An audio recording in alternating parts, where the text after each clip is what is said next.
Hello, welcome, Lockdown Workshop. Mark. Right, what do we got tonight?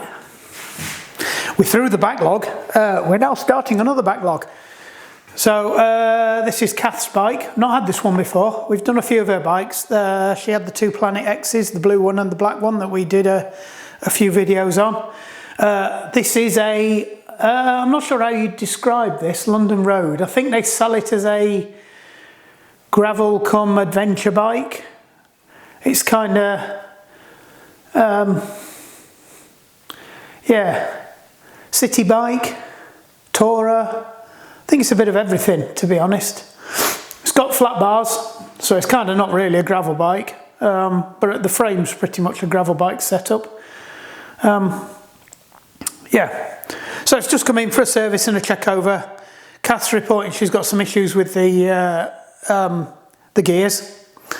I've given the bike a quick once over, as I do when they come in, so I know if I need to order any parts. I do that off video because sometimes I can't wait until I video. So if I hadn't done this tonight and maybe I was doing it in 3 or 4 days time and I haven't got some of the parts, basic stuff like a chain or cables or bearings or tyres or stuff like that, I've got to wait another 3 or 4 days. It just means that with a massive backlog, and that's what caused the problem last time because I didn't do a quick M check as soon as I got the bike.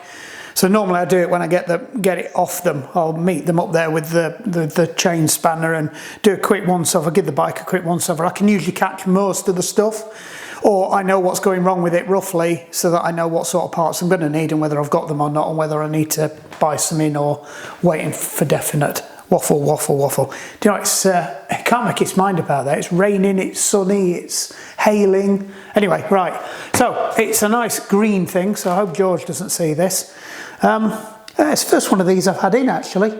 So this will be interesting to work on. It's a 1-up. It's got the Apex 1-up. Right, so I think best thing to do is just bring you over here, and in fact I might pick the camera up and we can have a look at what I've spotted. So let's do the basics. So first things first, I've spotted there's something not quite right here. So I did the usual wiggle test and I was picking up a bit of play. So you usually start with the axle and work up, you know, the old is the M check, and if you do that you'll cover everything. So the first thing you do normally is give the wheels, there's play in the wheel. It's actually sliding backwards and forwards like that.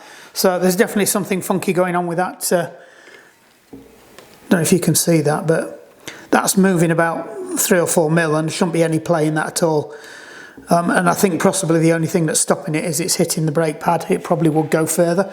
So I'm not sure, but it might have actually been rubbing on the inside of the fork. So we'll have a look at that. We'll get that wheel off. I'm hoping that's a fairly straightforward fix. I'm hoping it's just the axle's come unscrewed. I'll put a bit of thread lock on it, screw it back in. Worst case scenario, the bearing's collapsed or somebody else has had it to pieces and lost the shim. Moving on up here, everything's good. No problems at all. Headset's fine, there's no thing. Could do a chucking a bit of heli tape on that. The cable's worn through. Actually, I said when I looked at it, I didn't think it had gone through, but it's definitely starting to wear through, so we need to be careful. It's not gone through to the inner yet, the metal, so I think we're okay. It's one of those things, I think they've possibly routed it wrong. I wouldn't have put it there, I'd have put it there and maybe sat it. I think it's ended up the wrong side of that cable, and that's possibly what's caused that. But what I'll do is I'll put some heli tape on it, and I might put a clip to hold them two together so it doesn't rub. But you can see it's made a bit of a mess of the forks there, but that's what these bikes are all about. Right, moving on down here. Pedals are okay, no play there, they're actually really good. Still nice and not spinny. You can feel there's some grease drag on the bearings, there's no play on them, so they're good. There's no play in the bottom bracket, it seems to be moving fairly nicely. Saddle's fine, there's no movement there. We might just check that's okay, but there's no reason to suggest that's not coming out. I'm in two minds whether you should take the saddle post out, because what you're going to achieve, if you take it out and clean it, the thing might start sliding up and down. If you don't take it out, it's going to seize into the frame. Are they going to really care if they don't take their saddle up and down? They're not adjusting it. You know, it's unique to them, so you deal with it when you need to deal with it. Right, so down here, yeah, we've got an issue. So to your point, it's not changing gear cleanly. I can't show you because I'm on the camera. It isn't changing gear cleanly. It sometimes skips two, it sometimes holds it, it's inconsistent. It's showing all the hallmarks of a draggy cable or something wrong with the cable. So the cable's either dragging in there, or it's dragging in there, or we have got something else going on. Now, that doesn't look good. So you can see, is it, come on, focus, focus, focus, focus. You can see there's the ends come off if there was an end, and that's gone raggy. That's not going to cause any problems, to be honest. It looks like crap, but that's not going to cause any problems at all. In fact, I could probably wind it back round again if I wanted and stick an end on it, which I have done in the past, because it doesn't really matter. You know, I can make it look nice again. Look at that, see? You know, work on that with a pair of pliers and a bit of solder on the end will be fine. Stick an end on it, it'll be fine. So I'm just going to check now round there. I know what it is, I've seen it already. I could pop this out and just see that that moves smoothly in there. I'm coming down here, I'm not feeling any problems. The cable looks okay. It's the thin Shimano cable. I'm coming to here and there we, oh, hold on a second, what's this? So we've got a filament off. So that's snapped. Right, that's going to cause it to drag because now we're uneven. And the other end of that will have snapped off up there. There you go. So that's snapped off altogether. I suspect the other end of that, looking at that there, you can see the gap's gone in there. I think the other end of that is inside there. So there's a filament of that now that's inside there that's dragging. So the dragging is in there. It's because the cable's snapped. So new cable on there. So that's nice and straightforward. And we need to sort out them bearings. I think because this is so straightforward, we're going to leave that. I've got some of these down here. I've actually got some SRAM 1.1 stuff, and I was going to order some more. So, well, you don't get to see in the parts drawer very often, do you? That's not very good. This autofocus is shocking. Come on, focus. Make an effort. Right, there we go. So we've got some spare cables. Specialist inner tubes, rim tape. We've got a derailleur that we got for Mordy's bike that was the wrong one. I ended up taking the hit on that one. That's the box for the thing for the Giant. Got a couple of inner tubes that were donated by Jerry. No, they were donated by Jerry. They're my spares for the mountain bike. We've got all the cassettes that I use for various setups depending on what I'm doing. There's a set of tubs over there. There's a set of wheel bearings, spare chains, spare spokes, brake pads with the price on that I paid for them, so I know. And what I generally do is I write the price on when I bought them. And if it's massively different, I'll do them at the price of the new ones. You know, if it's cheaper.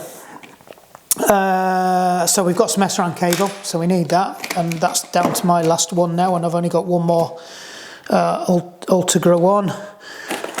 Not have a nosy in the other drawers. I think this is the crap drawer. Yeah, there's another thing in there. There's a couple more tyres and things that came off that. Spare stems for doing bike fits, stuff like that. And then we've got the basics, and that's just the junk drawer that I use for all the stuff I use for bike fits. And then the main tool cupboards in there where I chuck the portable bike toolkit that I've kind of got. And that's all I need, really. When I work in the other workshop, I just take that up with me. And I've got one or two other tools that are fairly big and specialist, and I really wouldn't use them down here because they're more for doing really dirty jobs that are up there. So anyway, right, we digress. Let's crack on with this. Right, let's get this off, find out what's going off with it.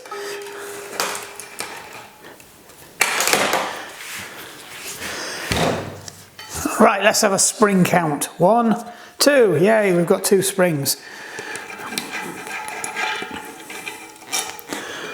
Right, before we go any further, let me stick some orange gloves on, because this looks a little, oh God, a minute. Yeah, that's not good. I think that's actually, looking at this is the same setup as the Campags. So it has a little retainer clip there. And I think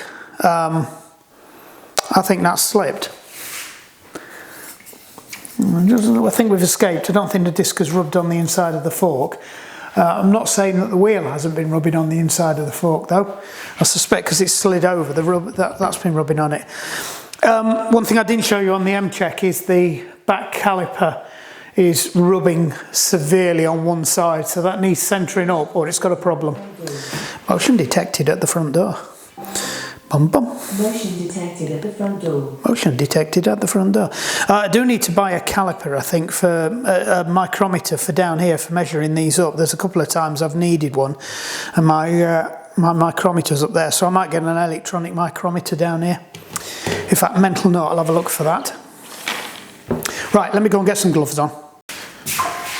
Oh, are we turned off? Are we recording? Oh, we are recording. Can't see where we're looking. Let me bring me flap round. That's better. Right, found myself a digital micrometer. I was going to get a vernier caliper as well, but I'll be honest, it's mainly the micrometer I'll use because I'm only measuring shafts and thicknesses of them, and I guess I might need an inside diameter.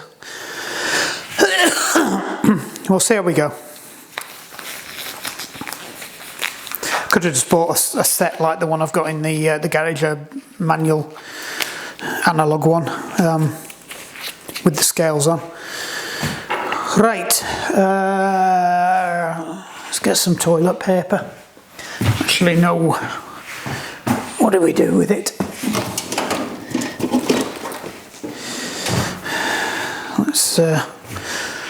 Let's get a sleeve. God, it's a slow start today, isn't it? So I just want to clean some of the crap off this so I can see what's going on. Oh, but my money's on something's come undone, and it's possibly that, or something's come unscrewed. I don't think these screw together. But once we clean this off, then I can start whizzing it backwards and forwards, and you can see what the problem is, and you better see how far it's going.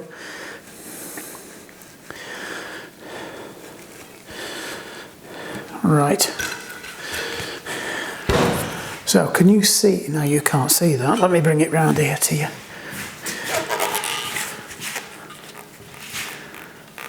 Now can you see? Oh, Gordon Bennett.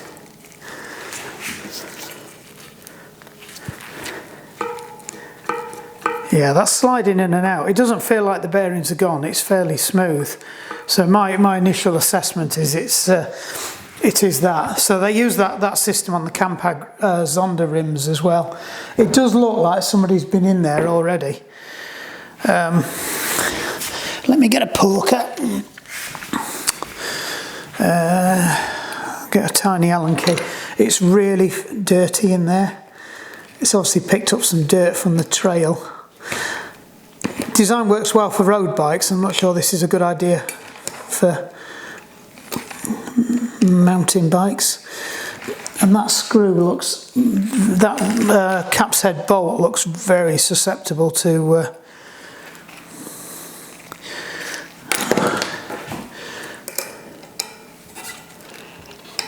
it looks like it might be slightly mullered, like somebody's been in there before and made a mess of it. So I'll make sure I get that in nice and deep and see if we can crack it off. Aha, we can. So I'll take it off and we'll just check while we're here, because we've got to pee about with it anyway. I might as well take it off and just check the bearings, check there's nothing else going on, check we're not missing anything, check nothing's snapped. Because they don't normally fail, these, but having said that though, I've never seen one on a mountain bike before. I am wondering whether that you still have to unscrew something. I can't see anything that's Allen keyed though. Normally you'd have an Allen key hole for a 5. There's the missing ones. No, so they don't work. They don't work. No, so it is definitely that. See, that's spinning nicely now. So if I push that in, that's still not right. It's still not going in. I wonder why it's not going in. Oh, that's better. I wonder if I have to get a thing on it and really push it in. Yeah, there's something not right here.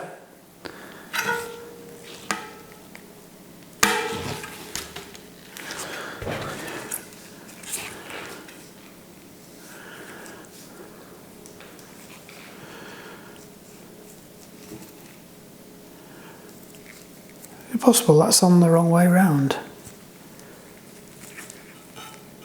Or is it because I've unwound it that it's catching? It's a bit of a catch-22 situation. If you shove it in to stop it from moving around, the bolt is actually catching on the rim. So I'm not entirely sure how this is supposed to work. I'm going to see if I can push it out to have a look at it properly, but yeah, if I shove that in, it goes right deep in.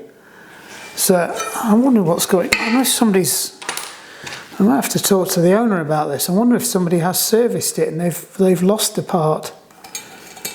Because that's not right. What are the wheels? Fulcrum. So I might have to drop off and do a little bit of research on this. But this does not look right. It is possible somebody's had the axle out and put it on the wrong side, and this does sit okay on the other side, because the other side's doesn't have the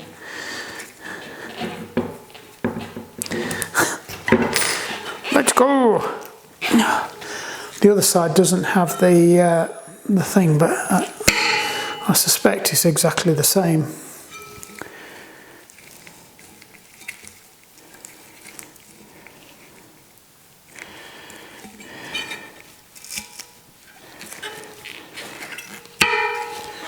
Alright, let's keep fudging with this, see if I can actually get it off. I'm just conscious I've got my mitts next to the rotor, and somebody will be giving it some because you're touching the rotor. I'm not, and I haven't got grease on my hands yet. And I've got gloves on, so I haven't got my natural bodily fluids going all over it. This is a right roll pain up the backside. I wish my 2mm was a bit better now. Right, let's see if I can finagle that off without it.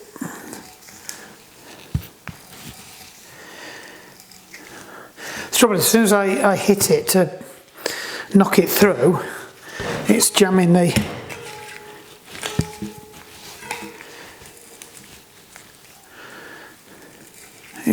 it up. So I'm really not sure how you're supposed to do this. I'm wondering if they have put it on the wrong side. I'm trying to think if I've got some I could look at. I mean, the Campags aren't these, but I mean, I'm assuming they must work the same. I think the only way I'm going to get this out is to take that bolt completely out. This was supposed to be a 2-second job. Right, just bear with me, we're going to have a look at the Campag wheels. Major flaw, the Campags aren't disc. So I've got to try and get that out. And it's not playing ball. Right, we might have to get a bit of percussion. What have we got that we can whop it with?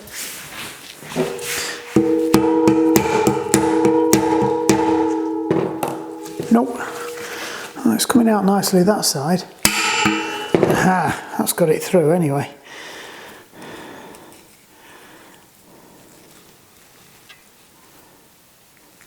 So I think it has slipped.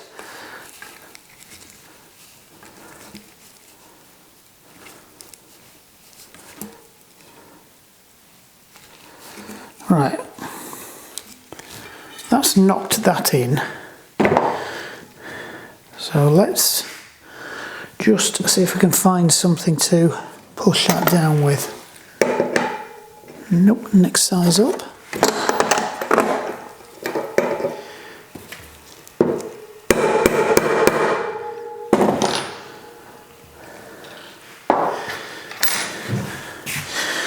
Right, what is the state of my little one?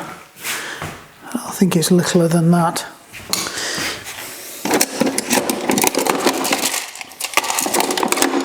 Mark goes digging in a toolbox. Episode 20. Right, I might be able to do this up better.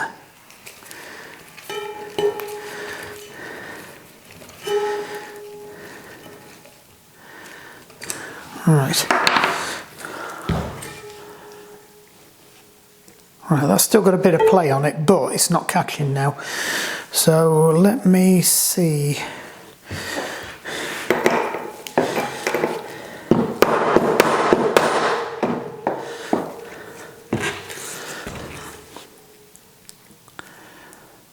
Oh, that's even worse.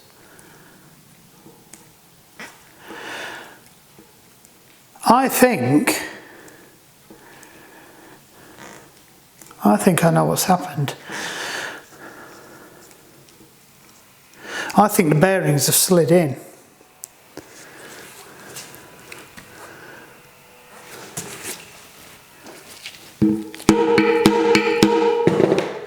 We've got to get that off there. We're not going to get anywhere without getting that off there, I don't think. So I think the best thing we can do is just keep plugging away at getting that off. I think the bearing slipped in, and I think I've just knocked it in a bit further now.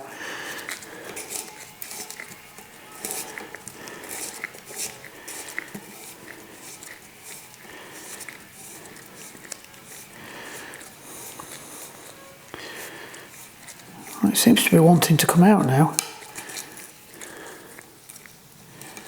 We appear to have got it somewhere near off.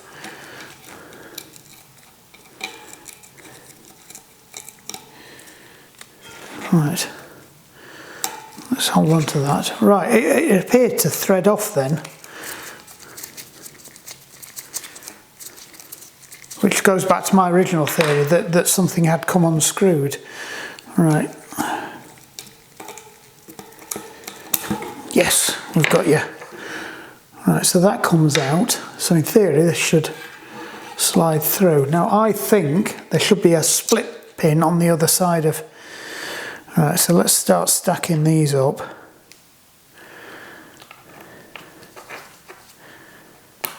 I think there should be a split pin on the other side of that. And I think that bearing slid in.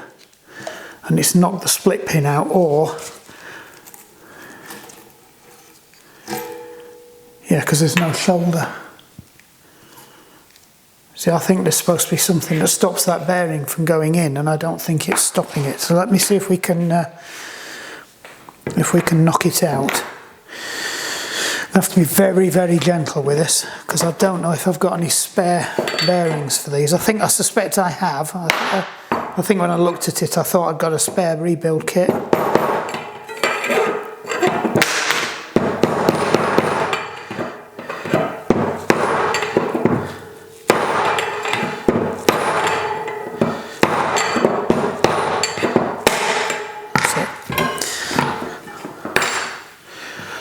So what we were doing is we were catching the outer rim of that.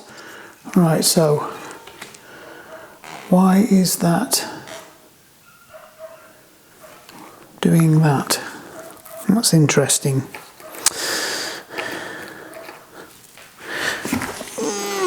Now, would this work any better if it was on this side? Right, so it isn't. There's a definite... Hold on, no.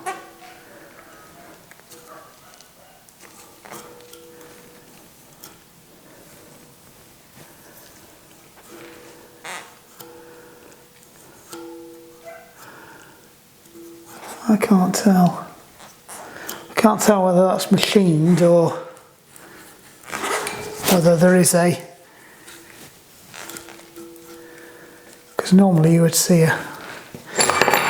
So sometimes with these, what they have is they have a split pin or a circlip on the inside.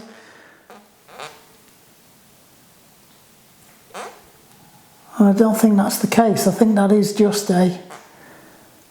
It's just a sheath. And then that sits there. So the question is, has the whole thing slid this way and then that bit can't screw down? So is it this that's in the wrong place? Because it looks like there's a ridge. So I think I need to knock that down. So I need to find something that will sit in there. Just. Yes.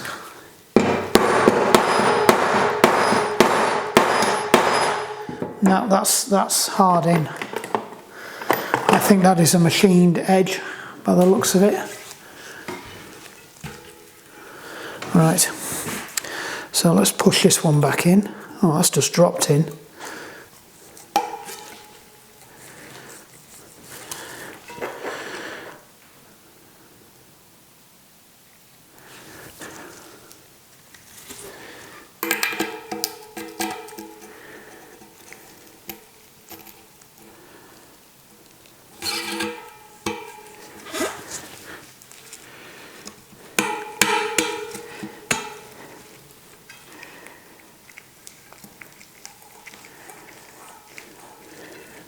Right.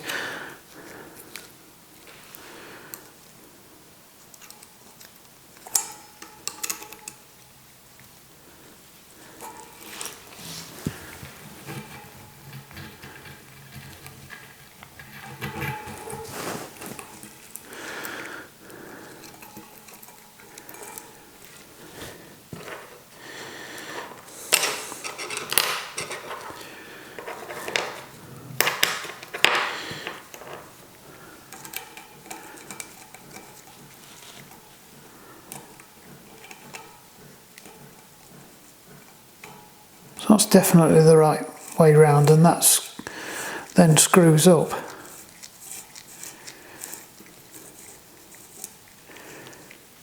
And then you nip it up. Now my only concern is that that's undone now. So that this is designed to thread.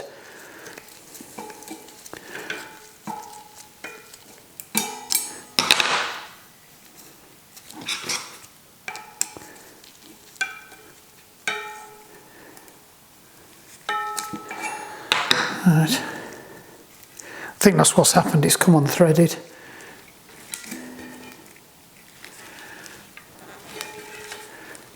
No.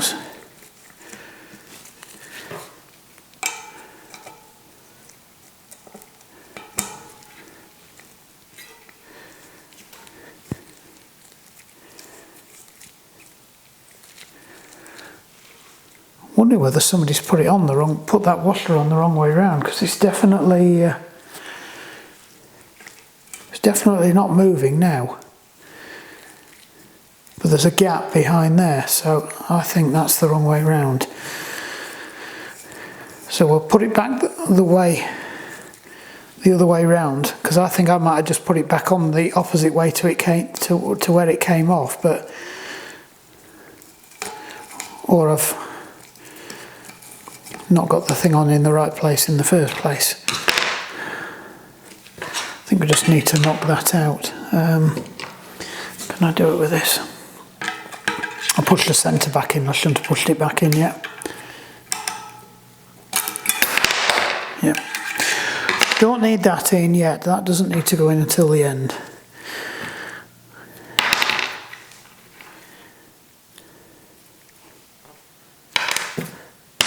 Oh, it's here. Why don't you tell me you dropped down there?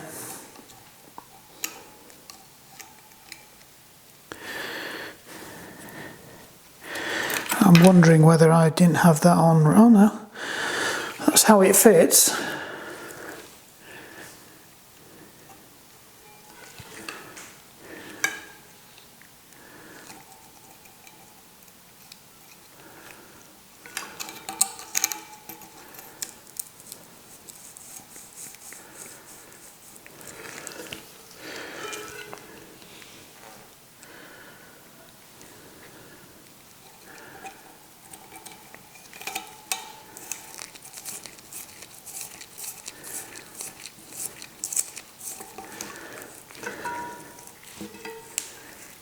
Right,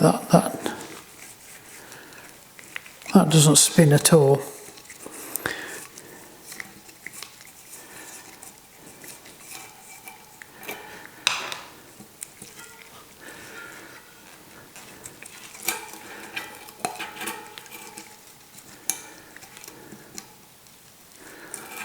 Now I need to, oh, that's because the bearings popped out. Right, that would explain it. Nope.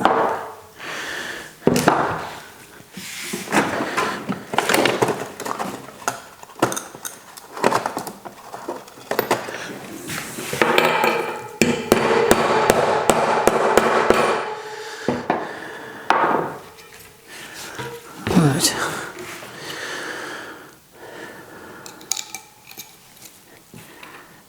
Right, let's try again.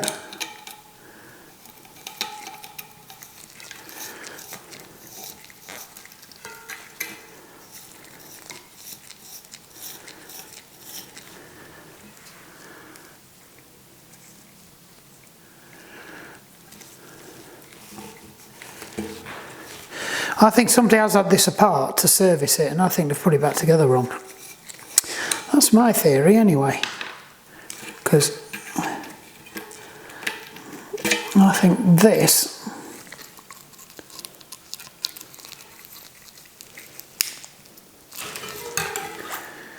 I know, but that doesn't. No, that would work.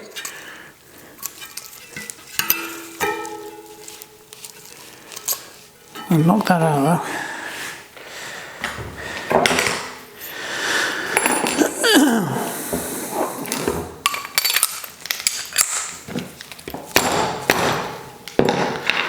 Right, shook that out. I think that is on the wrong side. I think that should go there. I think that's what the problem is. That, oops, wrong side.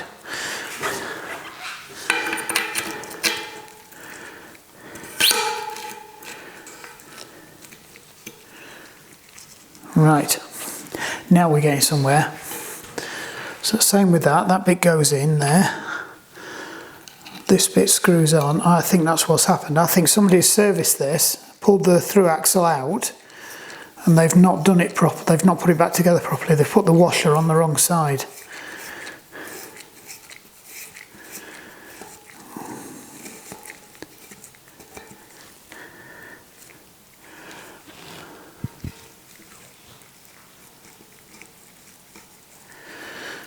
Right.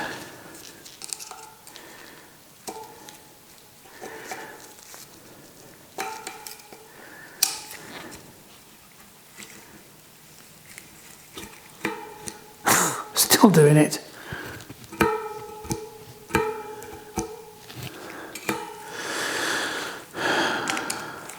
I'll be honest, I'm a little bit stumped.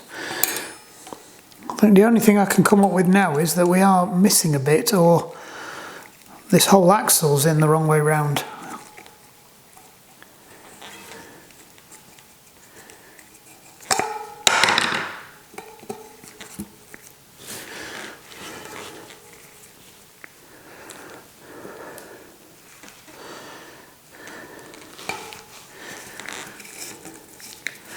Maybe there's more room on the other side, so we'll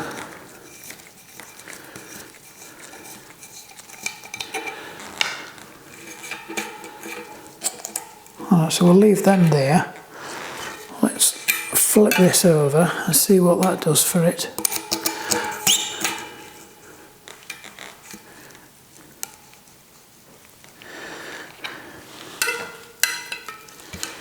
Right.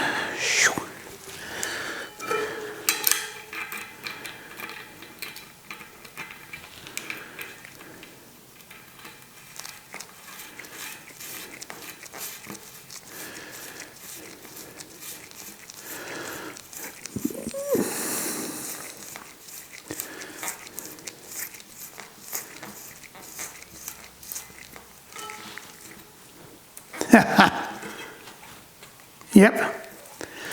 Somebody put it on the wrong way round. That fits flush and it's tight now, so somebody's had this apart and they've not put it back together properly. That's all it was.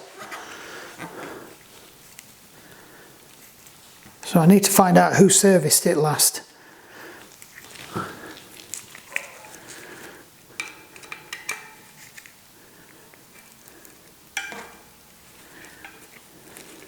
So there you go. Don't always assume it's been put back together properly. because that definitely did not fit in there, and it fits perfectly flush with that side. So I'm more inclined to say that that's right. I'm not saying it's not missing something over there, but I haven't got anything else with it. So let me just give that a little bit more of a tweak. Alright, so if I pop these in, we'll see where it ends up on the... so these are the same. This is how they convert to a through axle. You can just put them stubs on. You pull them stubs out. Right, let's see if that fits. We're recording again. I don't know why my buttons stopped working. Probably because I was holding it the wrong way around again. Right, just need to stick the skewer in. Just bear with me. Skewer. Everything looks okay. Everything looks how I'd expect it. I am going to go on the. I am going to go and see if I can find somebody who's selling a set of these and see if I can find a picture of them. Oops. Well, so far so good. It's actually got past the caliper.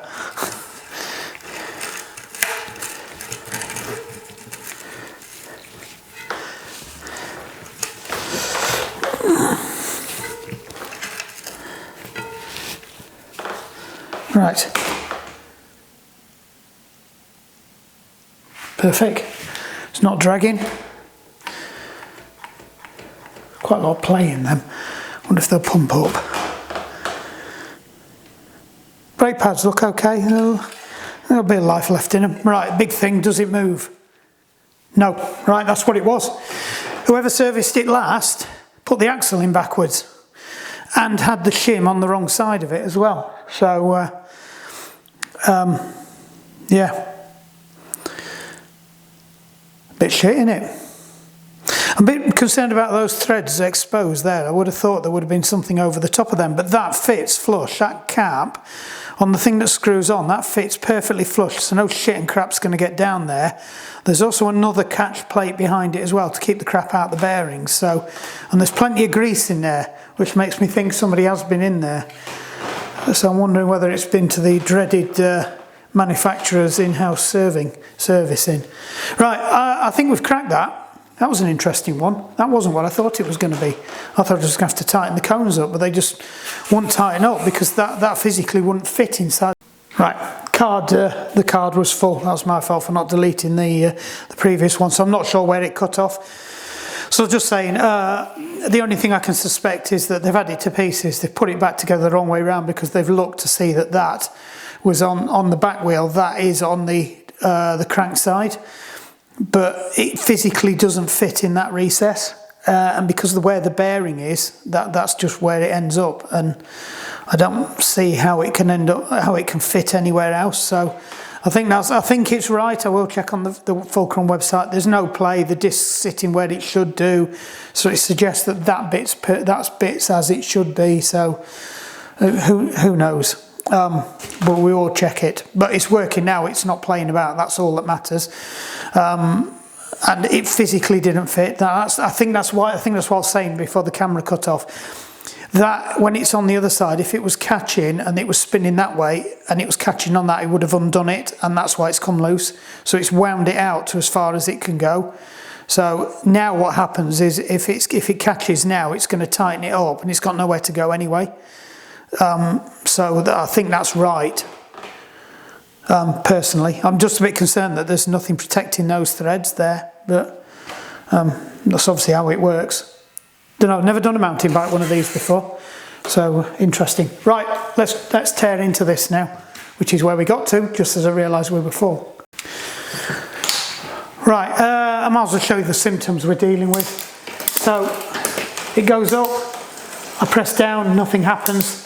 I press down, it goes down 1, it's starting to think about 2. I press down, it's still 1 behind. It's still 1 behind. Still 1 behind. Still 1 behind. Still 1 behind, but it's thinking about it. Still 1 behind. And then it's jumped 2. And that's it. Going up, I've clicked, nothing's happening. I've clicked, it's now going.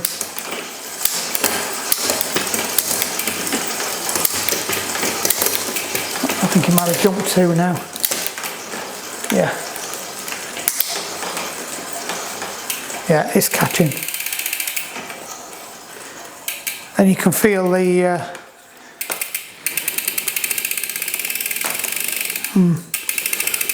that feels a bit notchy too. I wonder whether somebody's over. Man, you can't over tighten these, can you?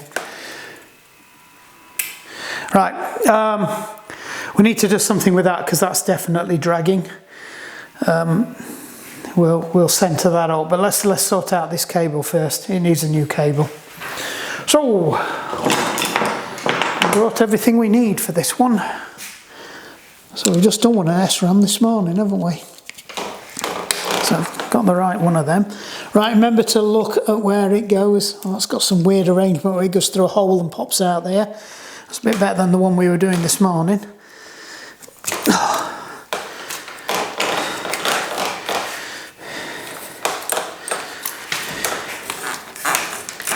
Perhaps should have cut that.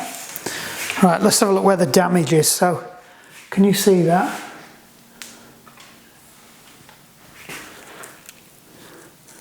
Yeah, there's a big long piece of it, and that's actually snapped off as well. So it's not just that it's coming; it's snapped off. Yeah, that's mullered. That's a big chunk of cable. I'm more interested how far up there it goes. So what I'm going to do is I'm going to cut it there so I know exactly where it was, just out of my own curiosity, and then see how far up the cable it goes. And just be careful not to snip the thing. I don't like the adjusters there. That's not. Oh God, and Bennett, look at that. Oh no, that's the sheath. All right, so if I pull this out, yeah, it's gone all the way up. Look at that. It has gone all the way up to there, so it's actually inside.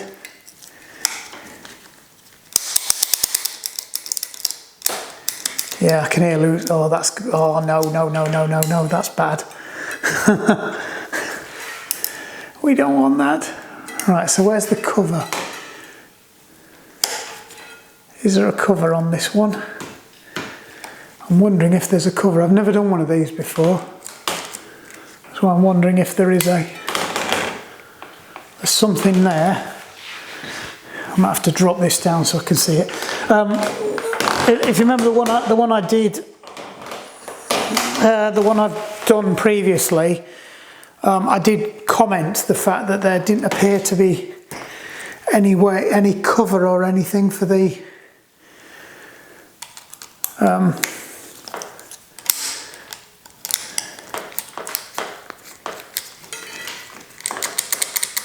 there didn't appear to be any cover for the cable. There was just a hole and you pushed it through. This one doesn't have anything.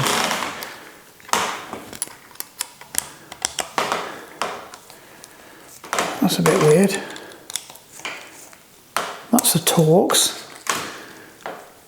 I can't believe you've got to take all that off. Come on, where's the hole? Right, let me find some Torx bits so I'll go up a bit. No, it'll be a Torx bit. Not that one, that's too big. And I've got a couple of Torx bits here now, let's have a look. No.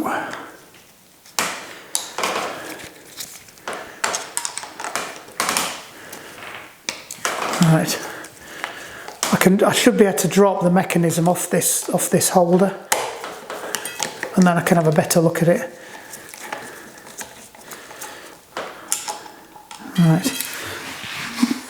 Oh, so that wasn't a. Oh, it is. Right. Let's bring you round here.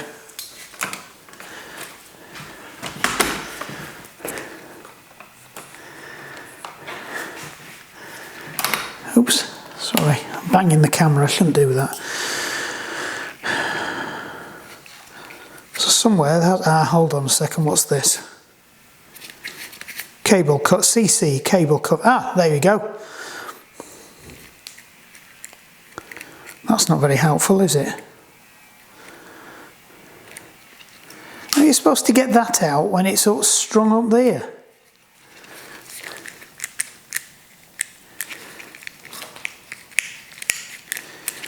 Alright, like that is it. So I guess you have to get a prodder in there and coax it out.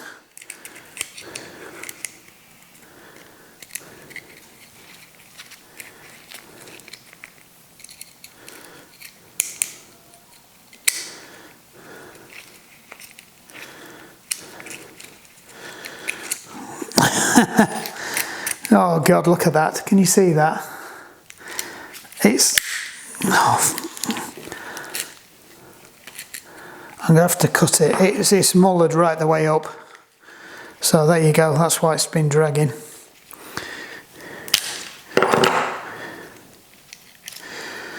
Let's see if I can...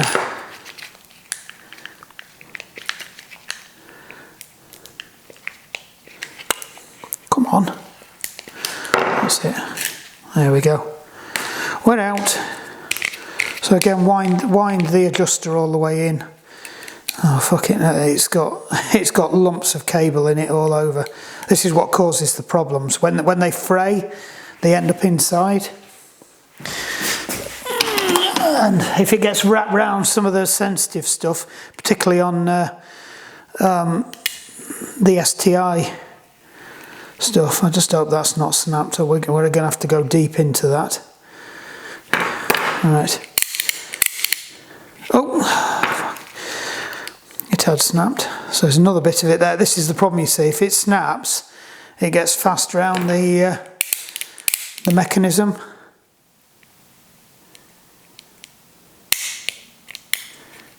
So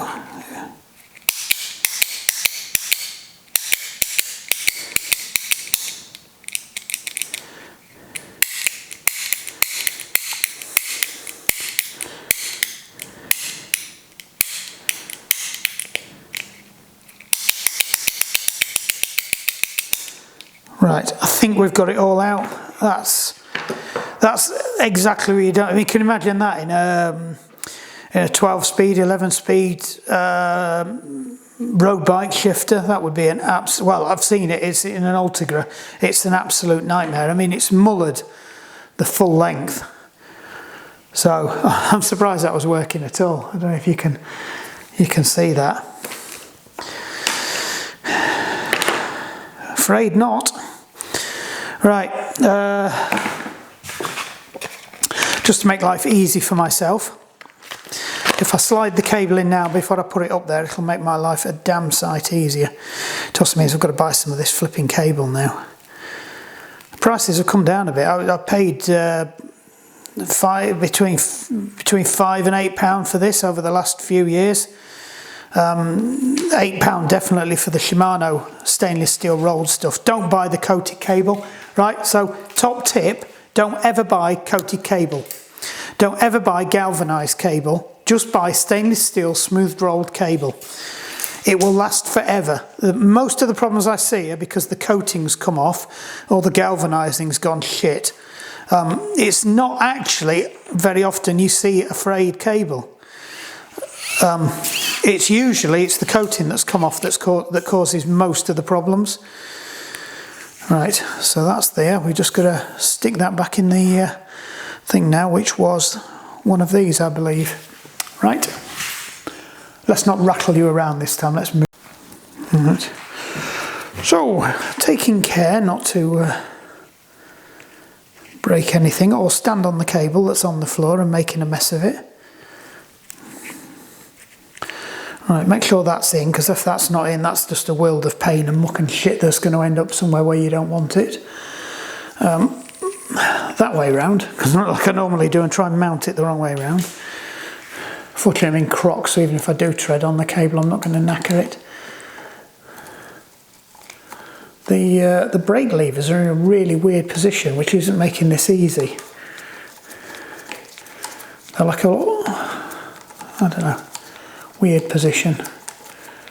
I won't have them there, but then, like I said with the last video, I'm not into mucking about with people's. I think I need a better sized one of them. think it must be that one. Yeah, that's why it's having an issue. That's it.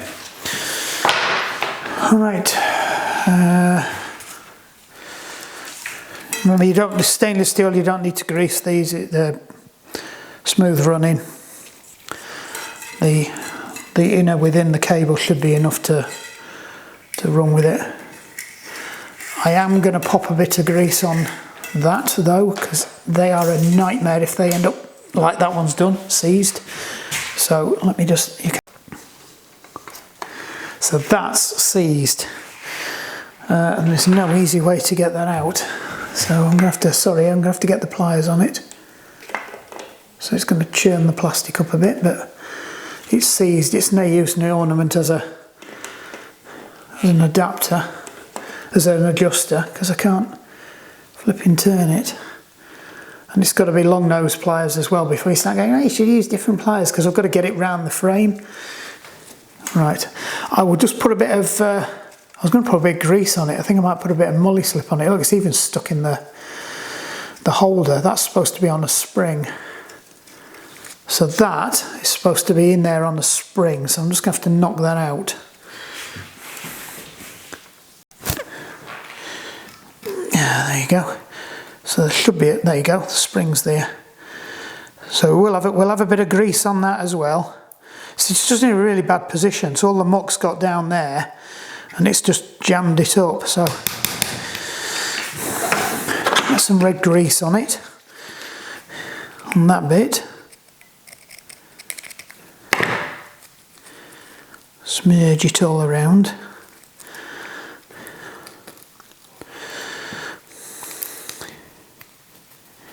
Right, that's bouncing in and out again nicely. What did I do with it's there. So we'll just have a bit of copper slip on the threads. Be sparing with it. Right.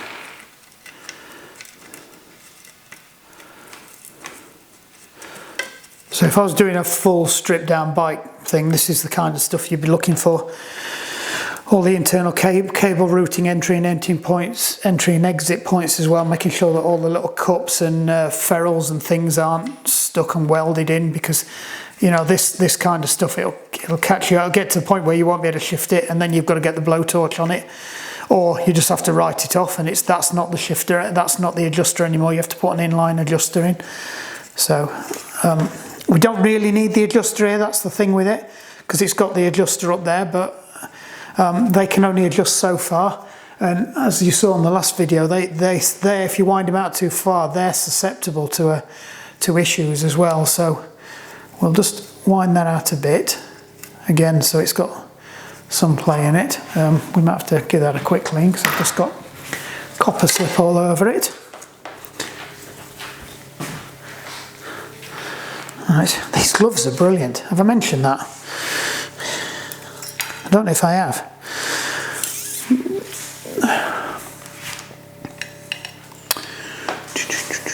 There we go, that's in. Make sure it seats in properly.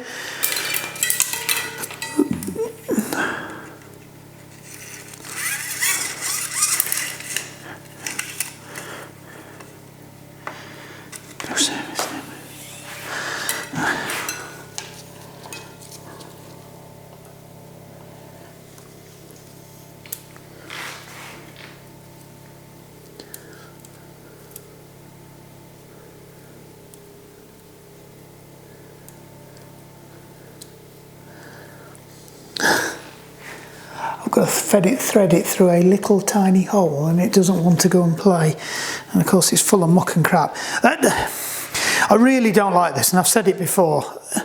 It's really poor design having exposed cables on a mountain bike or gravel bike or this kind of bike. It's just really sloppy. I don't know why they do it. My On One, which is a lot older bike, so that's Planet X's original off-road brand, I think they bought it was another brand, has sheaths all the way from front to back, and that's what it should be. you're not saving that much weight between there and there. All you need is just to run the cable underneath. I mean, you could even run it over the top, which is how it runs on the 456 carbon Evo thing, you know, which is a Planet X bike. It's just the On1 brand, but it's one of the old original ones. I think I've had it about 10 years.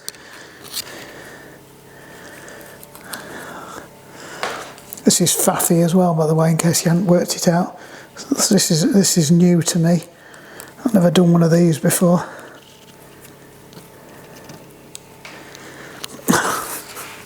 I'm going to have to tip it up. I can't see what I'm doing. And I don't think you're looking either, are you?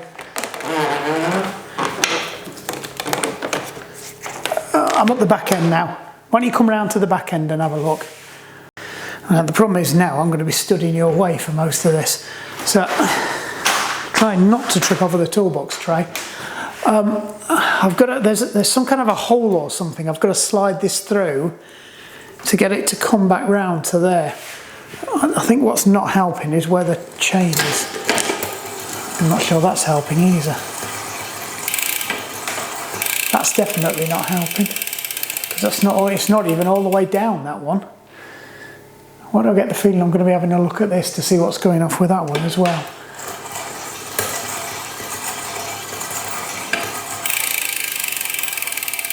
God, that thing sounds awful. Right, we need to fix that before we go any further. The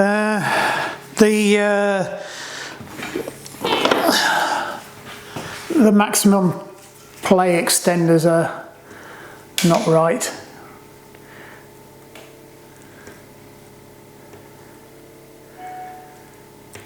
So I'm guessing I can't see where it says hello and hi either, so I'm going to have to...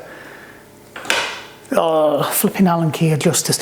I hate SRAM. This is why I hate SRAM. Everybody else uses screws. SRAM, nah. We're not going to use screws. Why would we use screws? We're going to have caps head bolts, which actually, do you know what is a better idea? But nobody else does it. Right, I don't think that's the right one. That's better. Right. So we're going to have to check the top as well. Right, so we are down now. I don't think it's bent, I think it's just not in the right place. So we'll just have another little tweak of that. And then when we wind it up, we just need to check that we're not going to go into the spokes on the one I've just disturbed as well.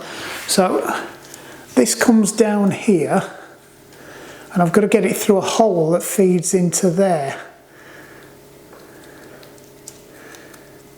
which I have no idea how you get it in there.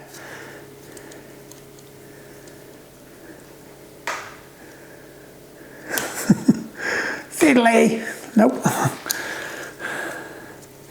The trouble is that you do these at the bottom. That's the rule. You do them at the bottom, but you can't actually physically get the cable in at the bottom because the derailleur's in the way. So I'm not entirely sure how you're supposed to do this. There'll be some clever, smart arse engineer's way of doing it that I don't know, because can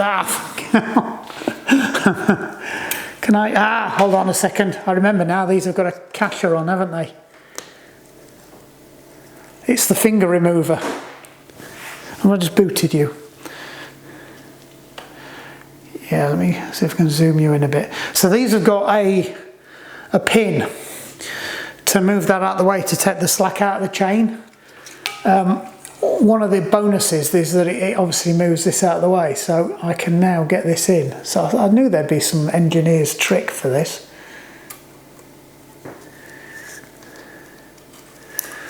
Right, I wonder if there's a catcher on this. Let's feed it in. So we're in there. No, there's nothing in there. I can't even see the other end of it. I can't see where it comes from. Oh, now I've got my fingers in the way again.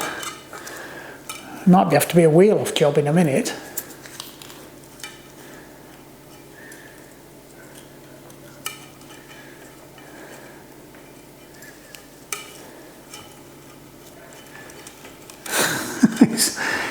going anywhere but where I want it to. Ah, we're through. Right. God, that's a faff. I've got a sneaky suspicion that's not supposed to be there either, but I would have had it at this end. Right, how's this one doing? Is that one all right? We've got adjusters everywhere on this. So we'll wind that in, wind it out a couple. Stick that in there. Now what we've got to do now is just work out how we keep that behind there.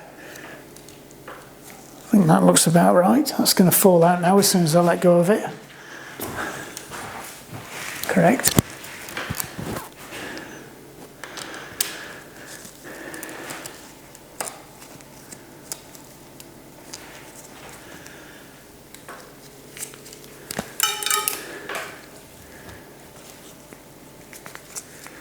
Right, so I'm pulling on it as much as I dare without screwing it up. It does look like it's getting a good chunk of cable, so that's good. I'm always worried about these ones, they're a bit, you just have a washer. And they always strike me as being a bit prone to, I thought that was a Torx bit then, doesn't that? These Allen keys are absolutely mullered. Oh, I don't want to tighten that any tighter. Oh, thought I'd nearly done it. Right, so this is that pin I was on about. If you just move that out of the way, it clicks up, and just make sure it's on there. Right, so we are running on the bottom gear. So I don't think we were even making it onto the bottom gear before. So that's up. Right, which one are we on? Oh, we've jumped up 2.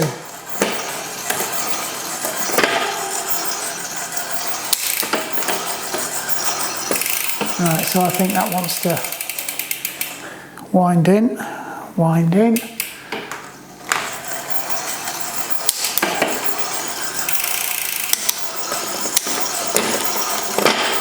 Right. We have gone up 1. No sign that it's jumping. We've gone up another one and another one. Right, it's jumping. Why is it jumping? Right, it's still too high. So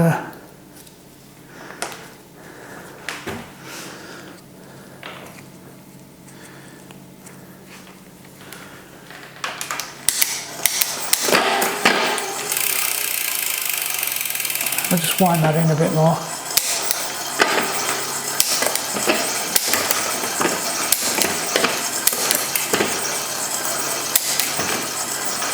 Okay, it's not catching now.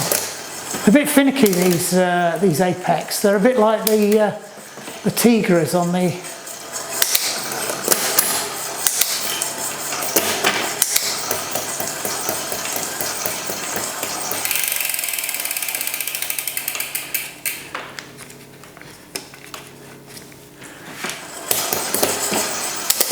Right, let's just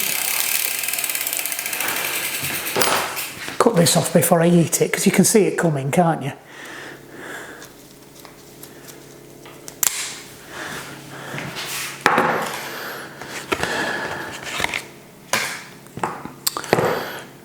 That's weird. I'm missing the ferrule cap. Got one. Right, let's stick this on before we get mullered. Oops. Yeah, this is flipping awkward at its best.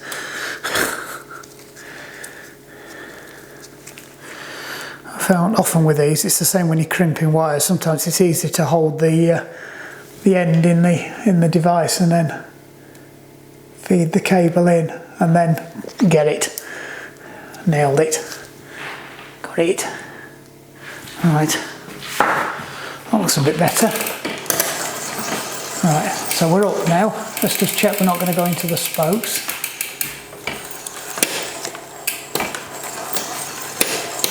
Right, so just want locking back a little bit.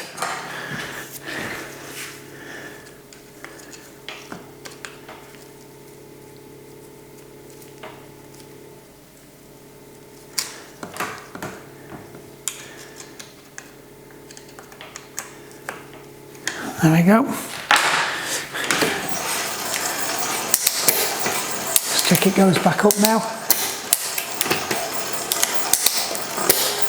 Right, so that's down 1, down 2, down 3. Come on, down 4, down 5, down 6, down 7, down 8, down 9, down 10. Is that all the way down? Yep. Right. I have gone completely out of adjustment now. I have no more adjustment left. So I'm going to have to now slacken the cable off. 1.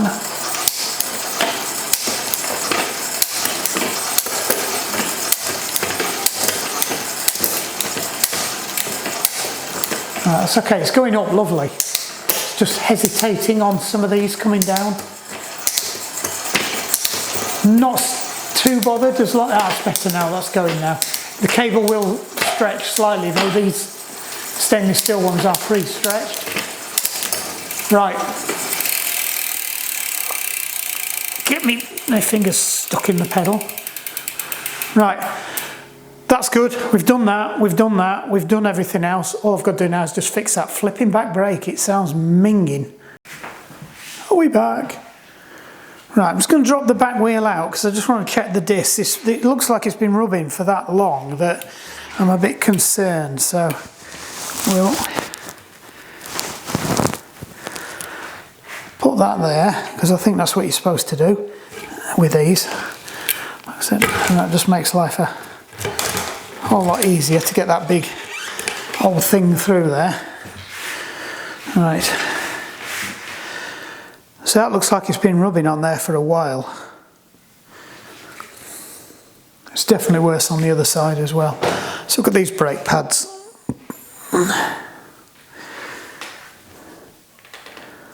They're okay. They're going to need doing next year, but I think we've got another year's worth of wear out of them. I don't think the bike gets used that much. It's not like it's doing, you know, miles every single week. I don't think it is anyway. I will check with Kath and then we'll make a call on that one. But I think we're okay. I don't know what gear it was in, unfortunately, so I'll play anybody's guess.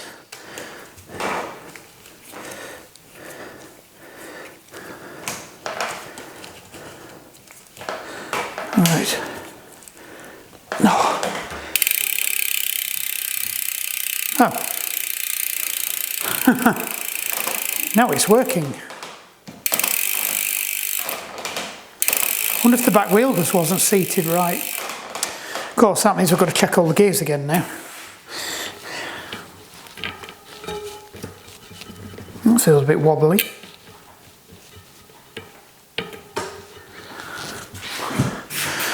Worrying. I think it could just be worn. No, that's fine. It's just the way it is. It's just the way it is. Right. We don't like doing this bit. That's it, we're out. Right. Right. You stay there. I'll try not to hit you. In fact, I'm going to go around the other side. Breathe in. Too many bikes. Too many bits all over the floor. I know, I don't normally have stuff chucked over the floor in here, but I'm about to do something else, which you'll see in another video.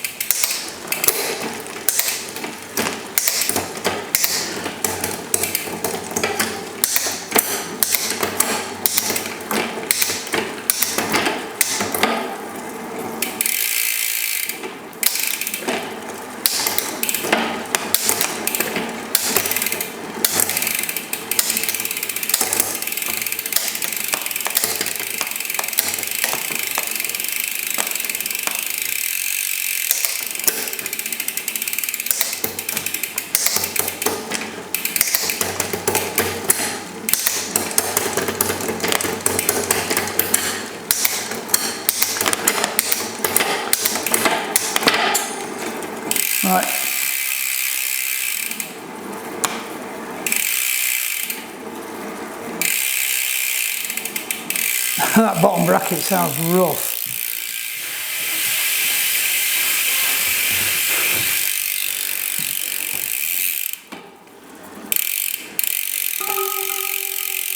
There's no play in it. It just sounds rough.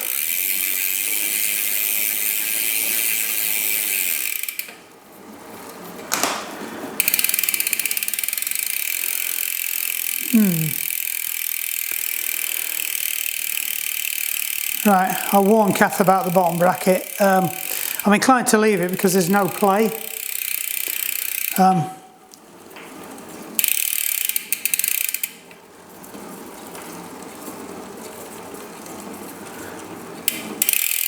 I think we probably do need to have a look at that. I'm just worried that it might have spun the bearing, and that's never a good thing. I might have some bearings for that.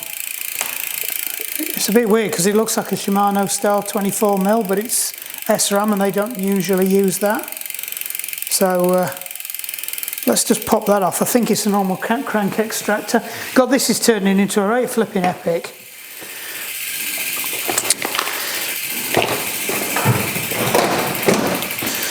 Get the big tools out.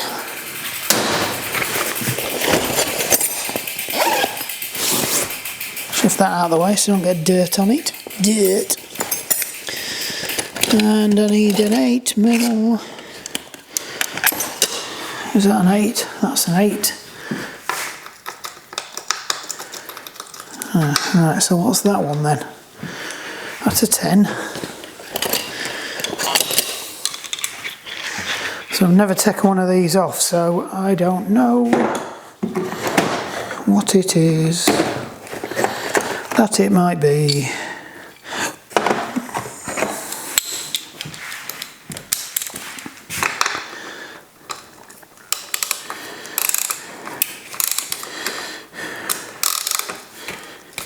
That was fairly easy. I think that's just a cap, and this is a probably, I'm guessing, an Octolink style of thing.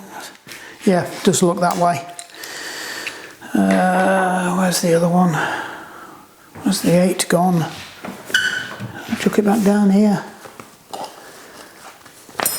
It's there. Right. So I'll have an educated guess it's this way. Oh, flipping heck.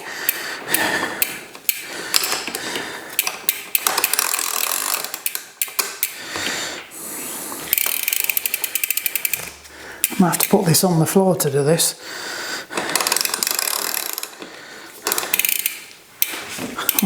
Get the knee involved. There we go. Knee never fails.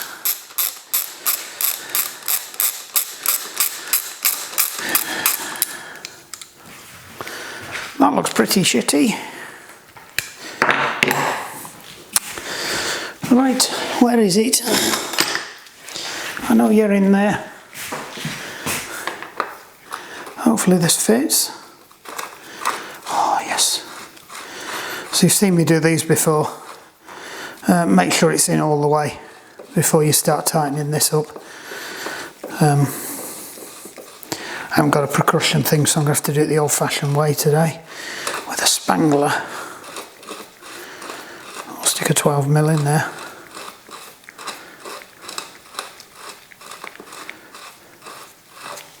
Flipping heck. Oh, it's one of those. I haven't got the right one for this. They're hollow in the middle. I need the one with the big plunger, so I can't get this off. What we can do is we can try and shock it off.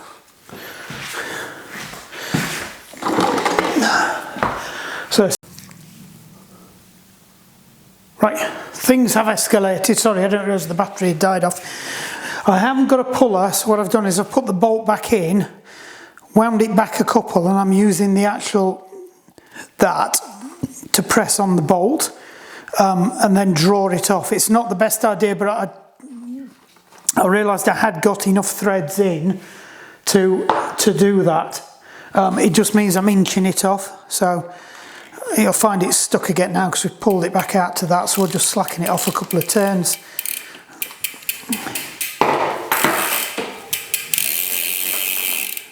Still sounds like crap.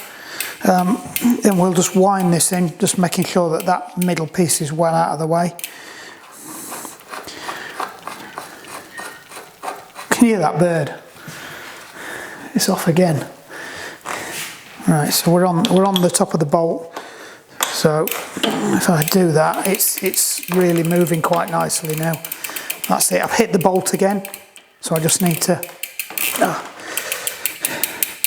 Actually, if I was smart,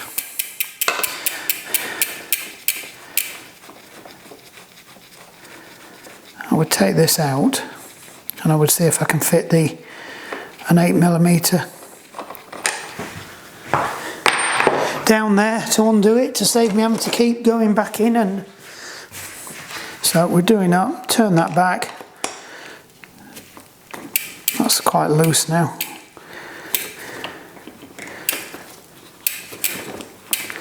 In fact, I will put money on that if I take that out now, that's coming off. And there we go, cracked it. So that's out. Don't forget the bearings. That has a bearing washer to stop it from chewing that up. So we've took that out, and that's given us a bit more play. There you go, we're off. That looks okay. It is a spline Starlock to link, so it will be 20.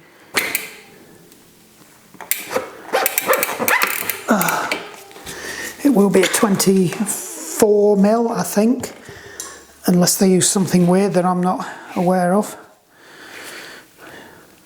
It does say, hold on, what does it say on there? 25-30. So it could be that they are 25, and that would explain why I was struggling to get one of the others in the power meter in the bottom bracket of the Propel, because it was a 25, not a 24. Never knew that. There you go. Yay. Right, so which way does this one go?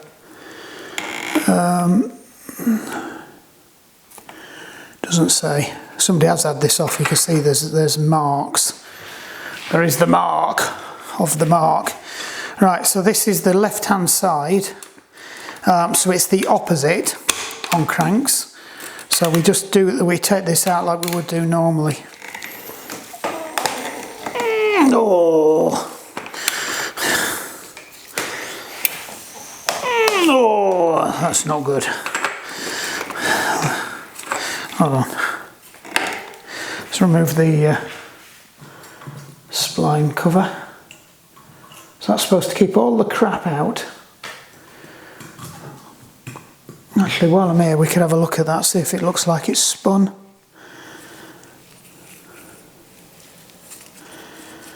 Oh dear. It's just chipped a bit there. I don't think that's the bearing surface. Oh no, that's the plastic cup. It's come out. The plastic cup itself has come out on that side. And that looks like it might be the top off the other plastic cup that might have come out. Yeah, the plastic. Yeah.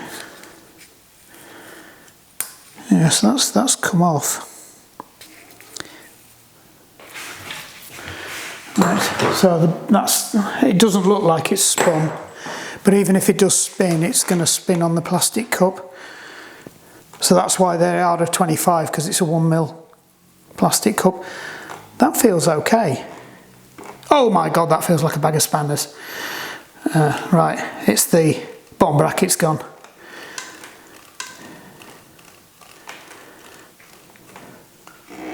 So it needs a new bottom bracket basically. That side's gone. I might be able to knock the bearing out. Let's have a look, see what it is.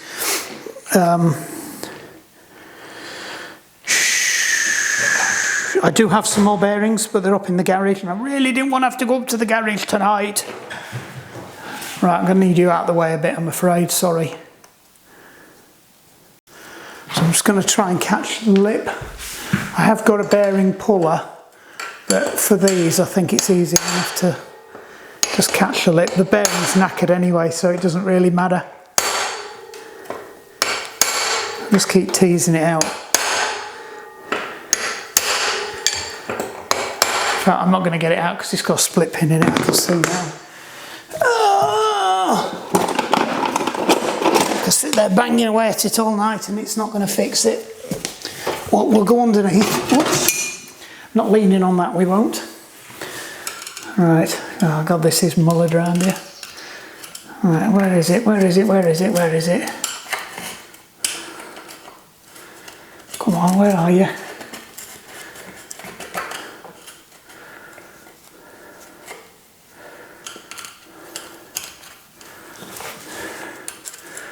I think I might be better off just trying to get this undone. I can't find the... Oh, is that it?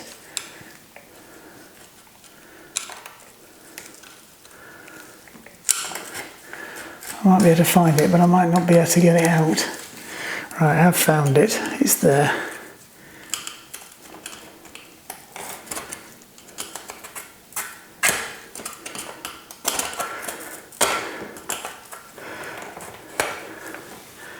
Yeah, I need a set of split pin removers. I might be able to have a go with the thing. I don't think that's going to work though. I need something to... I need a poker and a prodder basically. I've got to get something underneath that, which I don't have down here. So it's going to be easier if I just try and take the cup off itself. Let me swing that round so I'm not climbing on the floor anymore. So this one should be the opposite way round. So this is the right hand side, so it's a left hand thread, so I've got to do it as if I'm doing it up. The trouble is it's easier said than done.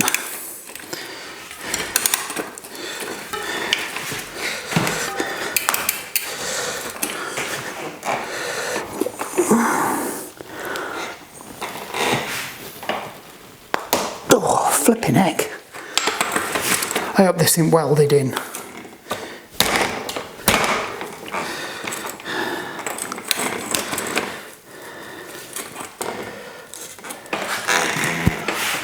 Come on, play ball.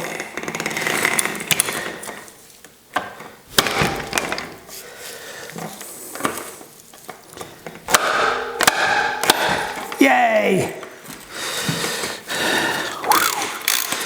Things are starting to go right.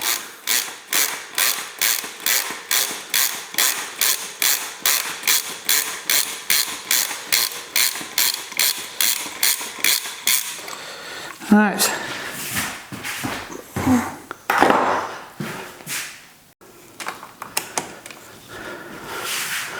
We're recording. Huh, I'm upside down. Right, back again. Come on, focus. Right, I'm just going to transplant. No, I'm not going to transplant. I've got to see if I can get this out. If not, I've got to go all the way up and shift the bus out of the way and go into the other workshop, which I really don't want to have to do. The trouble is, I think the only way to get this out is to get a pick behind it, and I haven't got any picks down here.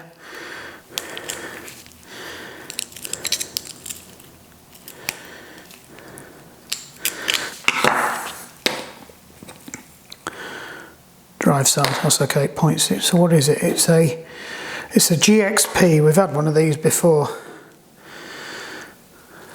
Right. Yeah, that's mullered.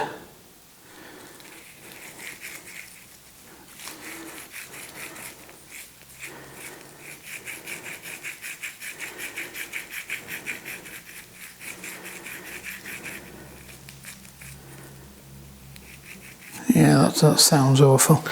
Let's have a look, see if we've got anything I can poke it out with. I'm just delaying the inevitable. I'm going to have to go up to the garage. I need some bits for the other bike I need to do as well.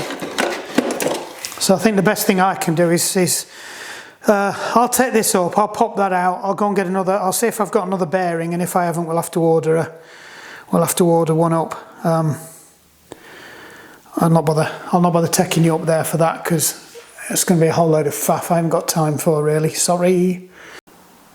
Right, you didn't miss out. Uneventful trip. Got the clip out, popped the bearing out, put put the bearing back in, put the clip back in. It's a custom bearing.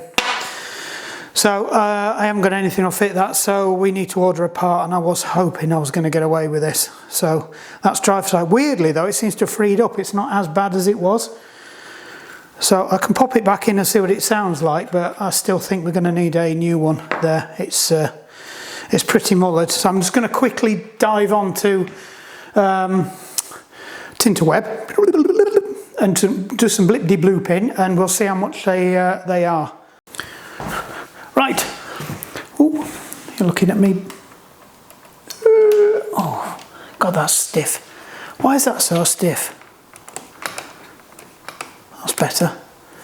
I don't know why that does that. Right, so did some digging. They are a non-standard bearing. They've got I remember now, they've got a lip on the inside, so that's mullered it. I did a bit of research to see if I could chuck a Shimano one in there. Everybody's saying it doesn't fit unless you shim it, and you can put a Shimano crank in a GXP bottom bracket, but you can't put a GXP crank in a Shimano bottom bracket. They are 24mm. Really annoying. Probably explains what's going on with the propels, because they might be that way inclined. What the bloody hell was that? Anyway, spoke to Kath. She says just order the parts anyway. I've managed to get a deal. I needed a whole load of consumables. I've used up nearly all my cables over the last few weeks, and brake pads and things like that.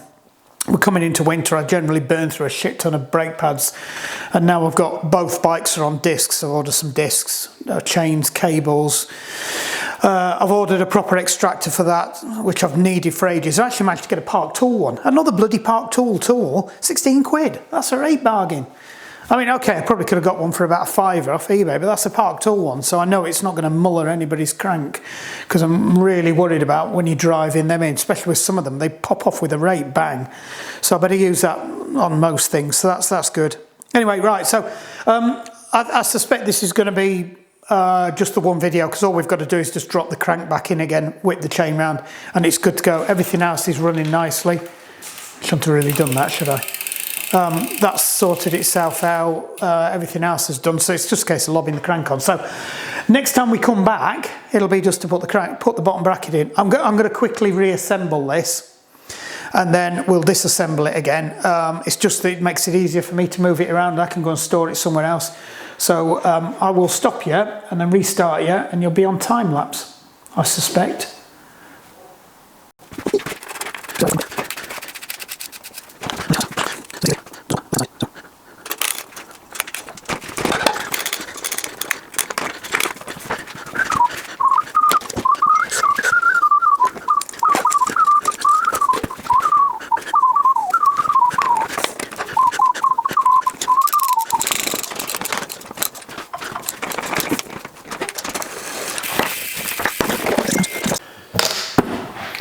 Well, we're back again. I don't know if we're splitting this into two parts. So if we're in two parts, welcome to part two. If we're in one part, we're continuing where we left off in part one. Still going. It's been over a week, I think. Or was it possibly this time last week? Can't remember. Anyway, we got left with, so it's the Planet X London Road. The front wheel was all over the place. The axle had been assembled, as it turns out, the wrong way round, so we sorted all that one out. It's not sliding front and back. I can't remember if there's something wrong with the headset. I've actually put some cable savers on this now to try and protect the frame from where the cable was rubbing. So hopefully that should stop doing that now. I put one on the other side too as well where it's rubbing. We might have to have a look at that. I think that probably wants spinning around as well. Who knows? We replaced the back gear cable because that was mullered. And I can't remember if we had to. Oh no, we had to fix that back brake as well because that was making a great row. So that we couldn't hear that the bottom bracket was gone. When we fixed that, then the bottom bracket was really noisy. I did strip it down and re-grease it. Probably would have lasted a taillight warranty. as soon as Kath had disappeared over the horizon. It's better just to mend it. It was pretty graunchy on one side, so we have now managed to source. Let me put this on, so apologies if I'm sounding a bit distant. We have managed to source a bottom bracket. More importantly, so I don't have to do the awful fudge I did last time, we have ordered a extractor puller. So I'll just do a little review on this if you don't mind. So I'm not sure what the model number is on it. Oh, it says on here, Park Tool CWP 77. I'm sure there was something else anyway. So what makes that better than the one I was using, which is tools I forgot to put away last time. Oh, another new toy. Oh, another new toy.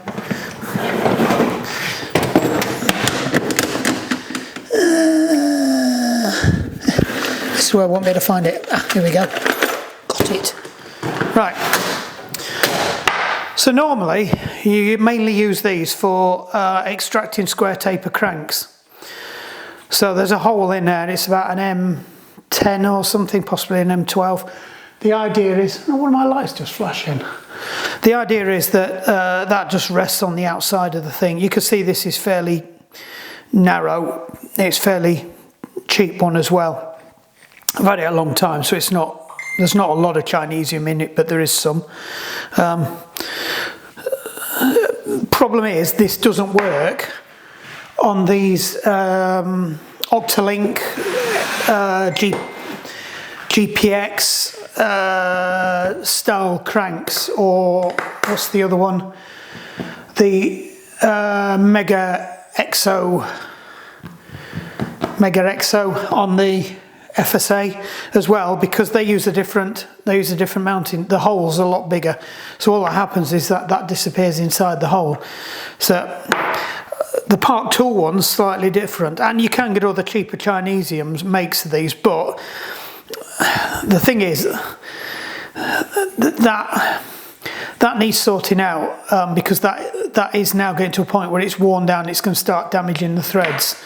They are fairly thick, robust threads. They're not fine threads on there, so I'm not too concerned.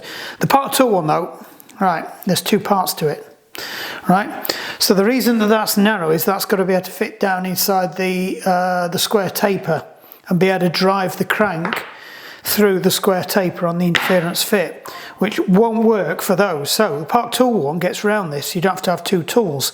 On the back of the thing, with a nice little O-ring to keep it in place, there's that end, and on that one there's that end. So that's the bit that drives through. So if you're doing one of these, you put the fat bit on. If you're doing one of those square tape, you put the thin bit on. So bearing in mind I've got that set up all the time anyway. There you go, and that's nice and smooth, that on there. So that should be a lot easier to get that off. Other toys. So I was going to buy the Park Tool one of these, but the Park Tool version of this toy is about 50 quid. And I think this was about £24. It looks the same. I'm probably going to regret it. It's a make that are trying to pass themselves off. They've very much got the blue and the bling and everything to make it look like a Park Tool. It's almost identical to the Park Tool, but it's a BBB. So bearing in mind I got that, and that looked fairly decent quality, I then went and ordered another tool, which I've been after one of these for a while but couldn't justify buying it because I've got the automotive bearing puller with a slide hammer attachment on it, but and I've also got a push extractor set up,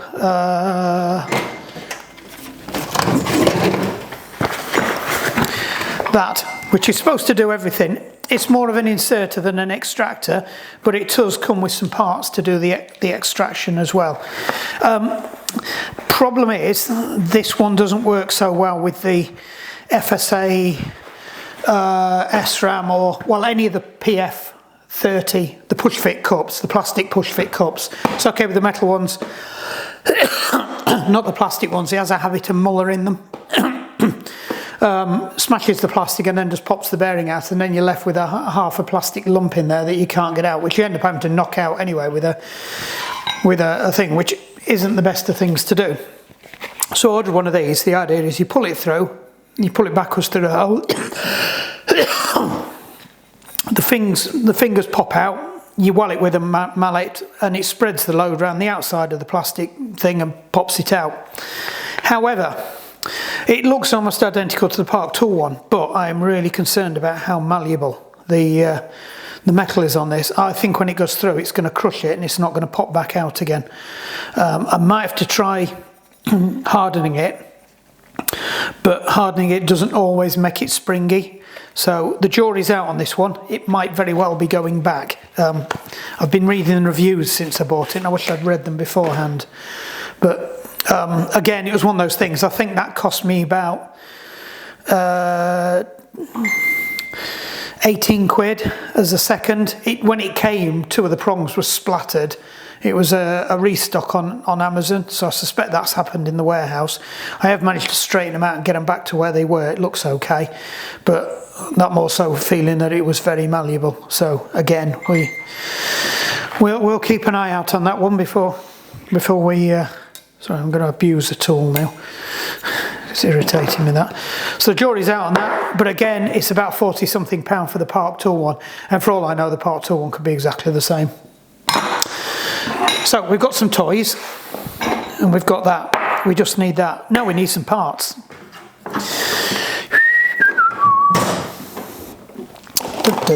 Which one have we got? So I've got 2 SRAMs. I've bought one for my bike to see if I can work out. So I did buy. I'm talking myself into a 2-parter here. Right, bottom bracket bits. So these are all bottom brackets that I've used and recovered, or are brand new and I've not used them. So that was bought and never got used as a replacement for the Holdsworth. So I bought it and never installed it because I realised that the bottom bracket was mullered. I even bought some proper FSA cups for it for some reason, even though I'd already got a set. Yeah, I don't know why we did that either. In fact, weirdly, they're not the same. Oh, they are. They are if you look at the...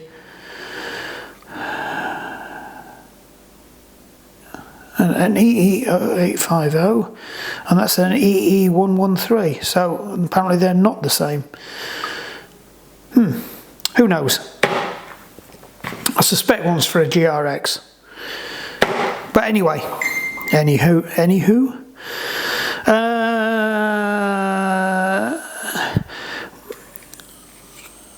that's your standard, even though the bearings keep falling out of it. That's your standard FSA bottom bracket, and then what you normally do is you buy so that's your PF30 FSA bottom bracket. I think it's an Evo, Mega Evo, not a Mega Exo. So what you do is you buy adapters that sit in there to turn it into what you want, which is an FSA Mega Exo 24mm, which I've got there. So hopefully this put together is going to give me what I need to put the bottom bracket in. I have ordered specifically also a push fit Mega Exo 24. So before I fit that one, I'm going to wait to see if the other one turns up, because I'd rather put the other one in, which is the one that's supposed to be in, assuming it fits. Also, because that's Kath's. So also, I ordered the GXP push fit as well, just in case the crank was a GXP. I don't think it is. That won't go to waste. They're not cheap, but that will get used on somebody's bike. There's loads of people who've got SRAM and they've got push fits, so at some point that'll get used. I'm not going to send it back. Can't be asked, to be honest. And because they are fairly much a standard, I can probably take the bits off the end that make it a GXP and insert the cups. There you go. Right, so let's crack on and get started with Kath's bike. Don't need them. Can put them away. Don't need that. Oh, we did buy something else as well. A lot of comments about the fact that I was using a claw hammer not posted on the site, weirdly. These are people who know me, who looked at it and said, I thought you'd have had some proper hammers. I haven't got a decent ball peen hammer. I've got a ball peen hammer that came from my father-in-law. It's not as heavy as this. It's quite mullered in. It's not really an automotive or mechanical one. It's more of a brain the living shit out of some machinery down the pit one. And also, I've been using a rubber mallet, and to be honest, I should have been using a nylon thing. This is actually a dead blow hammer as well. So, because of the shaft, and I think there's some lead weights in there, it's a dead blow hammer. So it's kind of a bit of a hybrid. It's kind of a halfway between a dead blow and a thingy. Anyway, so we've got some proper hammers now as well, is what I'm trying to say. They can live in there. Right, now we can get on with the bike. Right, so I've got the camera zoomed in quite a long way here, so you are going to see a lot of me, unfortunately, and hopefully I'm not going to be tripping over my toolbox every 2 minutes. We do need to, by the way, that's the turbo bike. I've still got to finish it off, so I might do a little, I've finished off the turbo bike on here as well. Not on this video, but as a follow-up video. I think it might have sneaked in ahead of this one, because I haven't finished processing this one yet. It was stacked up waiting for me to decide whether I was going to do a two-parter or a one-parter. So let's just drop the chain off and let's spin the bike round so you can see what I'm doing. Why did I do it that way round?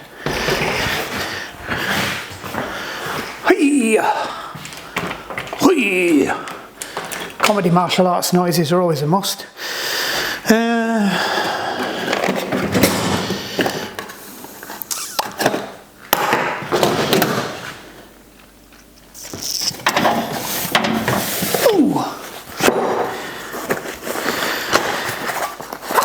I make an executive decision to bring these back out of here.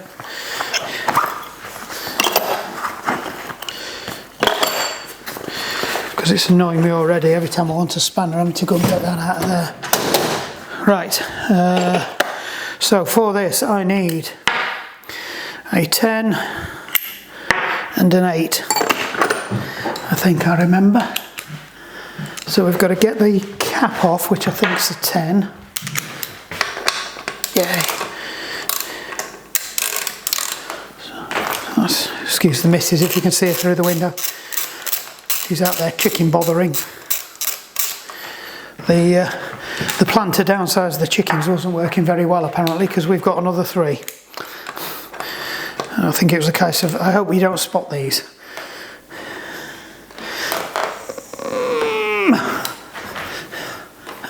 Introducing the knee.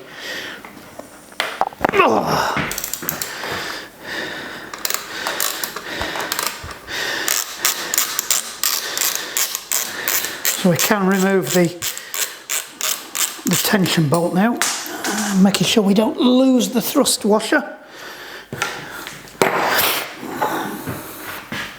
It's the same thing with this one before. You've got to make sure you get that below the threads, otherwise you won't be able to wind it all the way in. Now with this one, if you wind it too far, it'll actually push that off. So all you do is you just do it flush.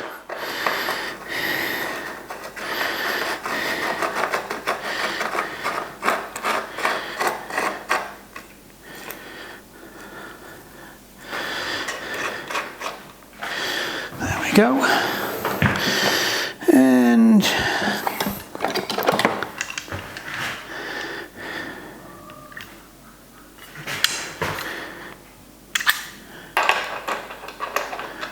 see, I'd have had money on that was a 14. No, it's not a 14.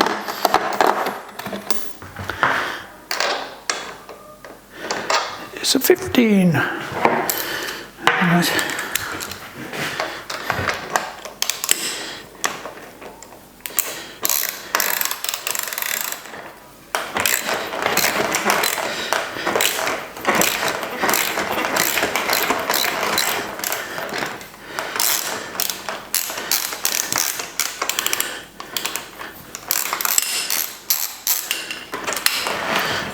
we go.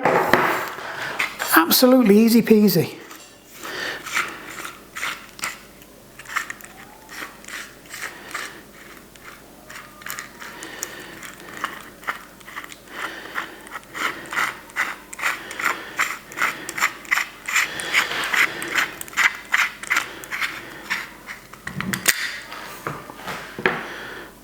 It's interesting.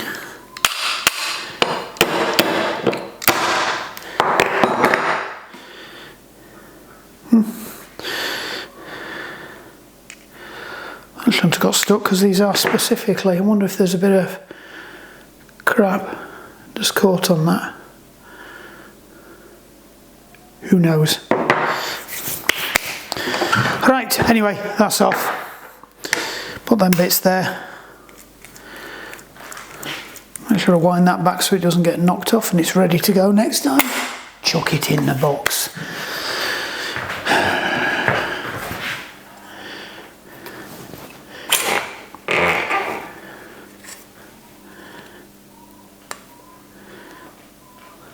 Yeah, rubber seals come off, so we need to capture that because otherwise it's going to be stuck on there and we don't want that.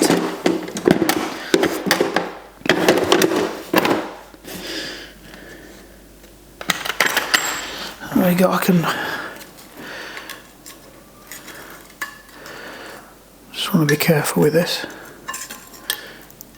It's useful to keep these because these do get damaged and worn out, but the bearings are okay, so if you can swap them over, it says you have to swap the bearings over just because you've lost a seal, because if you have lost a seal you will have to swap the bearings over, if that makes sense. If you catch it before it's knackered the bearings, but they've got to come out anyway because I can't fit the new bottom bracket with this in the way.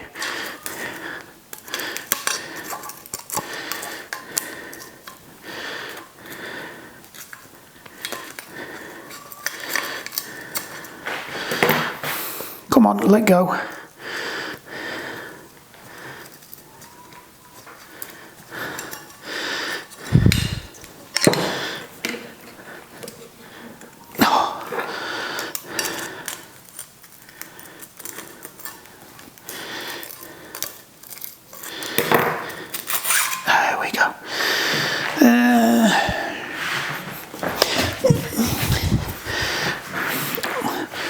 Good opportunity to clean this up now. Just check the bearing surfaces aren't damaged in any way. There's a little bit of pitting on that one, so it might have been spinning. I did say when I took it to pieces it might be a spun bearing. So it looks like it's been spinning, but it's been spinning in the plastic, so that the bearing had seized, but it was spinning in the cap, which is better than spinning in the metal because it will just burn through the plastic, it won't damage it, but there's a bit of water going under there, there's a little bit of pitting, but I can't feel it. We'll just make sure we grease that up. We'll shove this back in the end of the bottom bracket. Try not to drop bits of crap all over the floor because that really irritates me, but even more so the missus because then she'll shout at me. Oh, that's a bit crunchy, that one.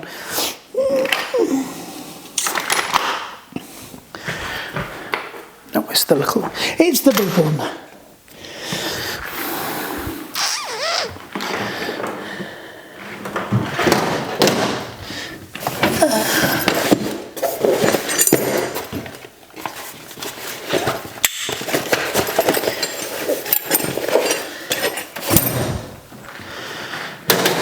Right, I will try not to stand in the way.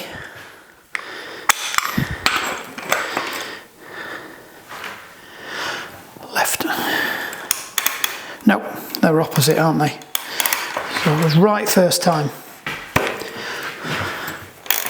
Left first time.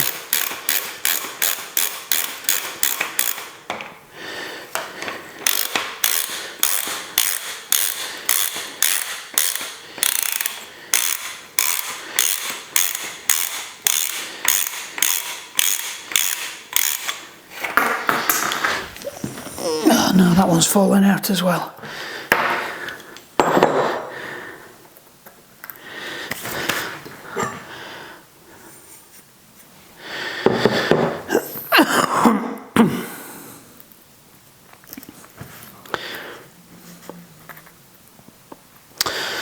Right, so we've got that one out. Just got to get this one out now. So this one should be the other way around. This is a left-hand thread. I can't remember if you saw me last time. I did loosen this off. So anybody who's doing this at home, you do not need to massively wang these in at a huge amount of torque. If you look, it's relatively low torque.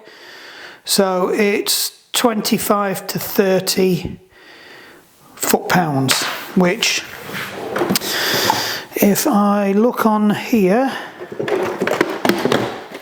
there's a converter in here, written on the back of here quite helpfully.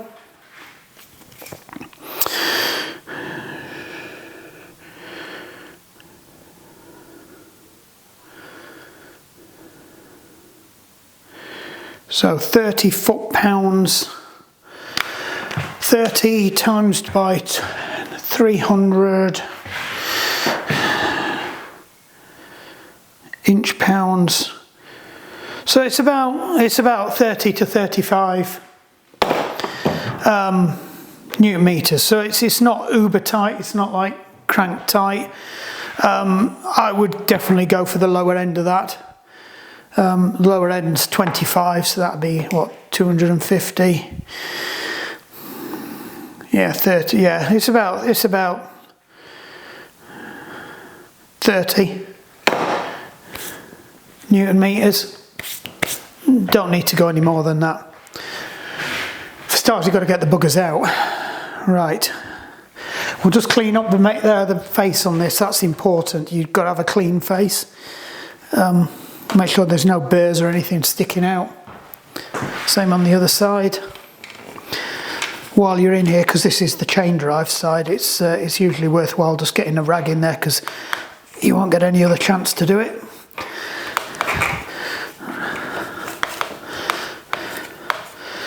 Look at that nice shiny new cable.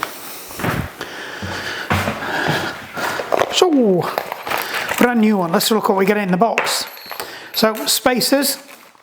Depending on what size bottom bracket you've got. So if you've got a narrower one, you put them in. If you've got the wider one, you put the wider one. You don't put them in, but we don't need them because the one we took off, pretty sure didn't have them. No, so we just replace like for like. There's a drive side and a non-drive side. And we will make sure that we grease them up.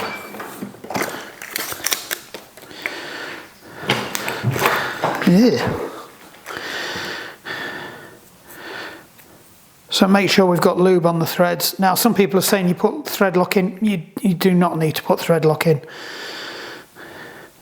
Some of them come with thread lock on, to be honest, but the only time you need to put thread lock on is if you've got play. And even then it probably won't help you a great deal. So we will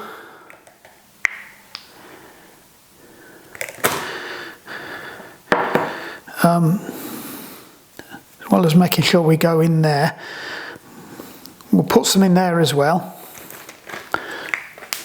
Oop. It's a bit fruity, getting a bit ahead of itself. So you just need to grease up that as well, so it doesn't chafe when it goes through. Make sure that's lathered, nicely lathered up. They're okay. Right, so which one are we going to drop in first? Let's drop in this one first. So this is the, should say left or right on it. Oh, it does it there. Non-drive side. So that's this side. So that's the normal thread. Remember, thread it backwards till you hear it click. Twist it in with your fingers. Ideally, you should be able to get them in most of the way if your threads are clear and they're not chewed up. These threads look really nice actually, so don't go ragging at it with a tool, you don't need to. That way if you do hit something like a crusty bit, just back it off a little bit, run it out. I'd rather shift it than get it ground in there, so that's okay now.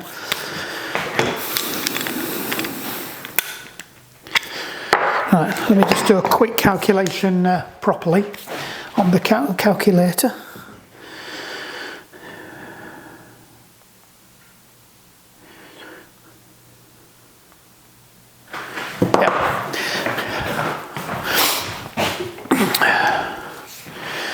So it is 300. It's 300 foot-pounds, sorry, inch-pounds, which is actually 34, just under 34. So we'll just back that off.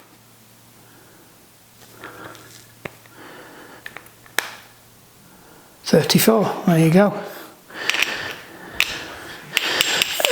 Where's my adapter? Did we leave it in there or did we drop it in here? There we go, we dropped it in here.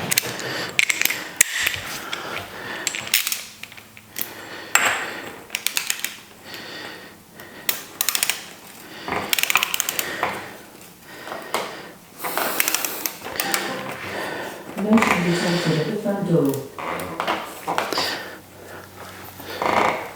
That's it. Not a massive amount. Now we've got this side to put in. Same again. So this is a reverse thread, so we need to do it until it clicks.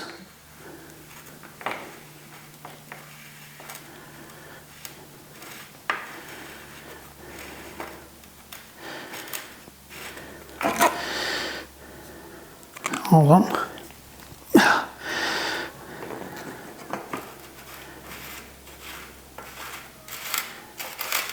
Yeah. The plastic insert wasn't quite flush, so it was trying to drive the thread off. So again, do it with your hand. If you feel like you're forcing it, it's not right. I knew something was wrong because it wasn't dropping into the thread. And you will cross thread these in a heartbeat. They're one of those things that's just dying to cross thread at every opportunity, and it's one of those things as well that if you do it, you're pretty much mullered. Now the good thing about this torque wrench, part range torque wrenches, is they actually do torque in both directions, whereas a lot of torque wrenches don't. So that's it, that's up to spec. So again, just a little bit of grease on there, on the splines to help the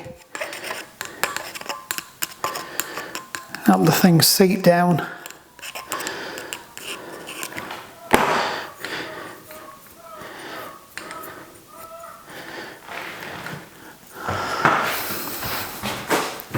Now, make sure you loop the chain over it before, or at least in front of the axle before you drop the axle in. It will make life easier than trying to feed it over the pedal arm when you realise you've forgotten. Right, don't lose that star washer, keep hold of that. Oh, it feels like butter now. So these are actually keyed, so they fit over the top of the star.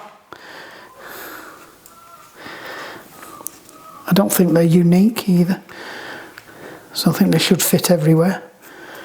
Yep. Alright, so in theory, we should just be able to drop this on now. Make sure it is actually opposite. Yep.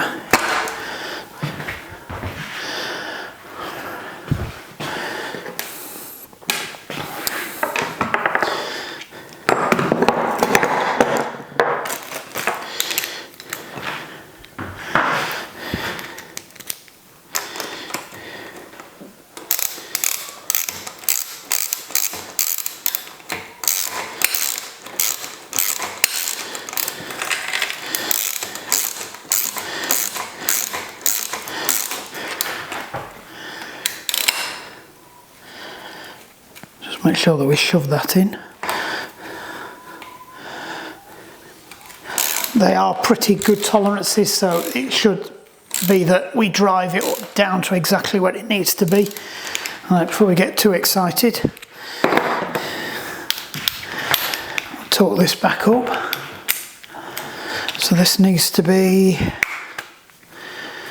40.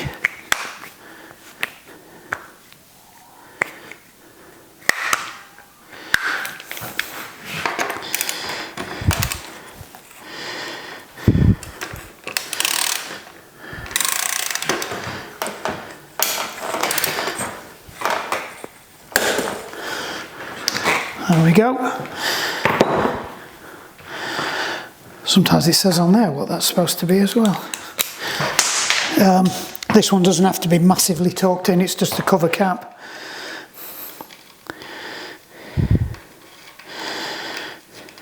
Just there to stop the other one from backing out because it's the opposite thread.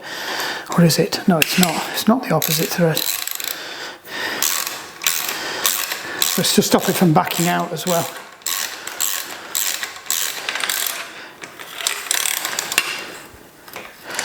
There we go. That's all it needs, doesn't need a massive amount. So, in theory now, come on, thingy wide, flat and wide. Stick this back in. Of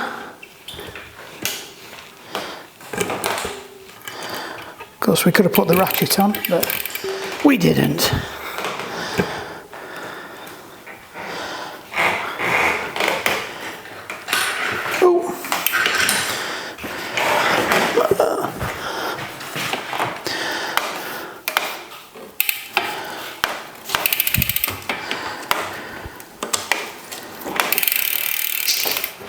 Squeeze!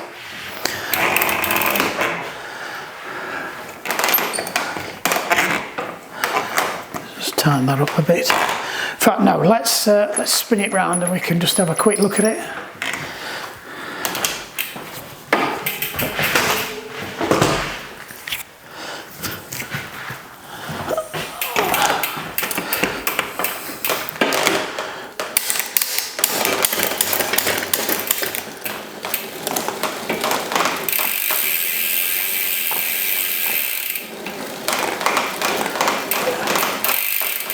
Yep, that's spinning nice now. Brilliant. Cracked it. Right, so that one's done. We can send that on the way. Some spare bottom bracket retaining washers to add to the other 50 million I've got. Actually, let's have a quick scan in here. Because it does annoy me that it doesn't actually say the torque on there for the thing. It will probably tell you what it is in here.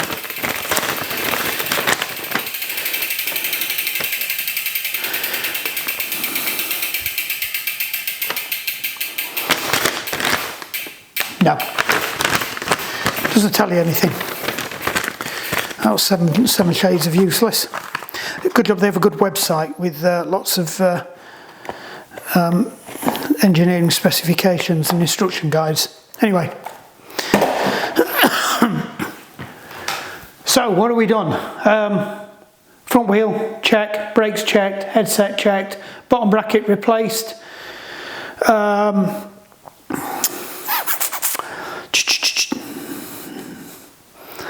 Gear make it happen cable, that's done. Replaced because that was frayed and horrible. If you remember, that's right, yeah, it was all jammed up inside there. So that's been fixed. We've adjusted it all, brilliant. Brakes aren't dragging anymore, they're brilliant. And bottom bracket's fixed. Job's a good one. Right, we can send this one on its way now then. Yeah. Still don't know if it's going to end up as part of the other one or that one. It depends how long I've been waffling on this one. Anyway, right. Don't forget, it doesn't take 2 minutes of your time to hit the like and subscribe button. Back again. 2 minutes to hit the like and subscribe button. More stuff. Can you see that chicken down there? I swear that's not a chicken. I swear it's a cockerel. She's been done. Anyway, that's good. That can go on its way. First time I've had one of these in. Actually, quite light. Really surprised by it. Very well made bike. Not a big fan of SRAM bottom brackets. SRAM group sets, I'm coming round to them. I nearly bought a bike with an ETAP group set on it. I was very close to pressing the button on it. But then had a moment of clarity and went for the giant Defi instead and ended up with a much better bike for probably the slightly less money. It's not got D2i on it, but it's got discs and stuff. The other one, a lot of waffling anyway. Right, this is coming down. We've still got the finish off the Holsworth turbo bike, which needs tape, saddle and pedals putting on so my missus can use it. I've got to sell the Tri-Fit wheels, brand new tyres. I'll chuck in a cassette with that as well, and a spare set of tubs with that one. And we've got another one down here which I'm going to do next, which I'll give you a sneak preview of. There you go. So it's a Cannondale. There's a whole story behind that one, but shouldn't be too bad. Oh, and we've got to swap the bottom bracket over on the thing. So here's one before we clear it out. I did loads and loads of research over the weekend to find out what the crack is with this bottom bracket. I've had that power meter before. I've fitted it in a Shimano bottom bracket with some slight modification to the cups, and it's worked okay. It's literally about 0.5 of a millimetre too tight, so if you shave the cups off you can make it fit, but that's not the right way to do it. Plus I don't really want to do that to this bike because I want to be able to swap cranks around. Now I did some research and you can put an FSA bottom bracket, a crank in a Shimano bottom bracket, and you just use spacer shims, which you get with it, 24mm spacer shims, designed by FSA, and they're a standard size and they fit, and then you put a thingy, a wave washer on as well, and all's good, it fits. Some people are saying you can fit a Mega Exo 24mm crank in a Shimano bottom bracket, but you have to beat the living shit out of it. Now, okay, you've seen the videos of me doing exactly that to make it fit the Propel temporarily, and then I decided this is not right and had to beat the living shit to get it back out again. I think all you're doing is deforming the cups, or actually damaging the bearings and pushing them out of the way. I don't think that's right. It is definitely, I've measured it, is definitely 0.5 millimetre out, and with the close tolerances that these work out, it will just pinch the bearing, so it drags. So you really don't want that. All you're doing is just stacking up and what a lot of people were saying was that the bottom brackets were shit. Well, I'm not surprised. You just brazed 7 shades of shit out of it with a mallet and then left it preloaded under tension with a crank wedged onto it. I'm not surprised your bottom brackets lasted 2 minutes. So anyway, we bought a Mega Exo Evo bottom bracket for it, and so we're going to try and put that in there. I've also bought a Push Fit SRAM bottom bracket because it does look very similar to that. I'll probably find when I take it out, when I fit it on, it's not, but hey ho, I've got a full selection of bottom brackets to go at. I will keep hold of this one because I'm going to strip it down and see if you can get bottom brackets for these. I can get the stepped bearing because they're a custom bearing. I also think they're 2 different sizes. They are. So one size narrower than the other as well. So there you go. Now you can press like and subscribe.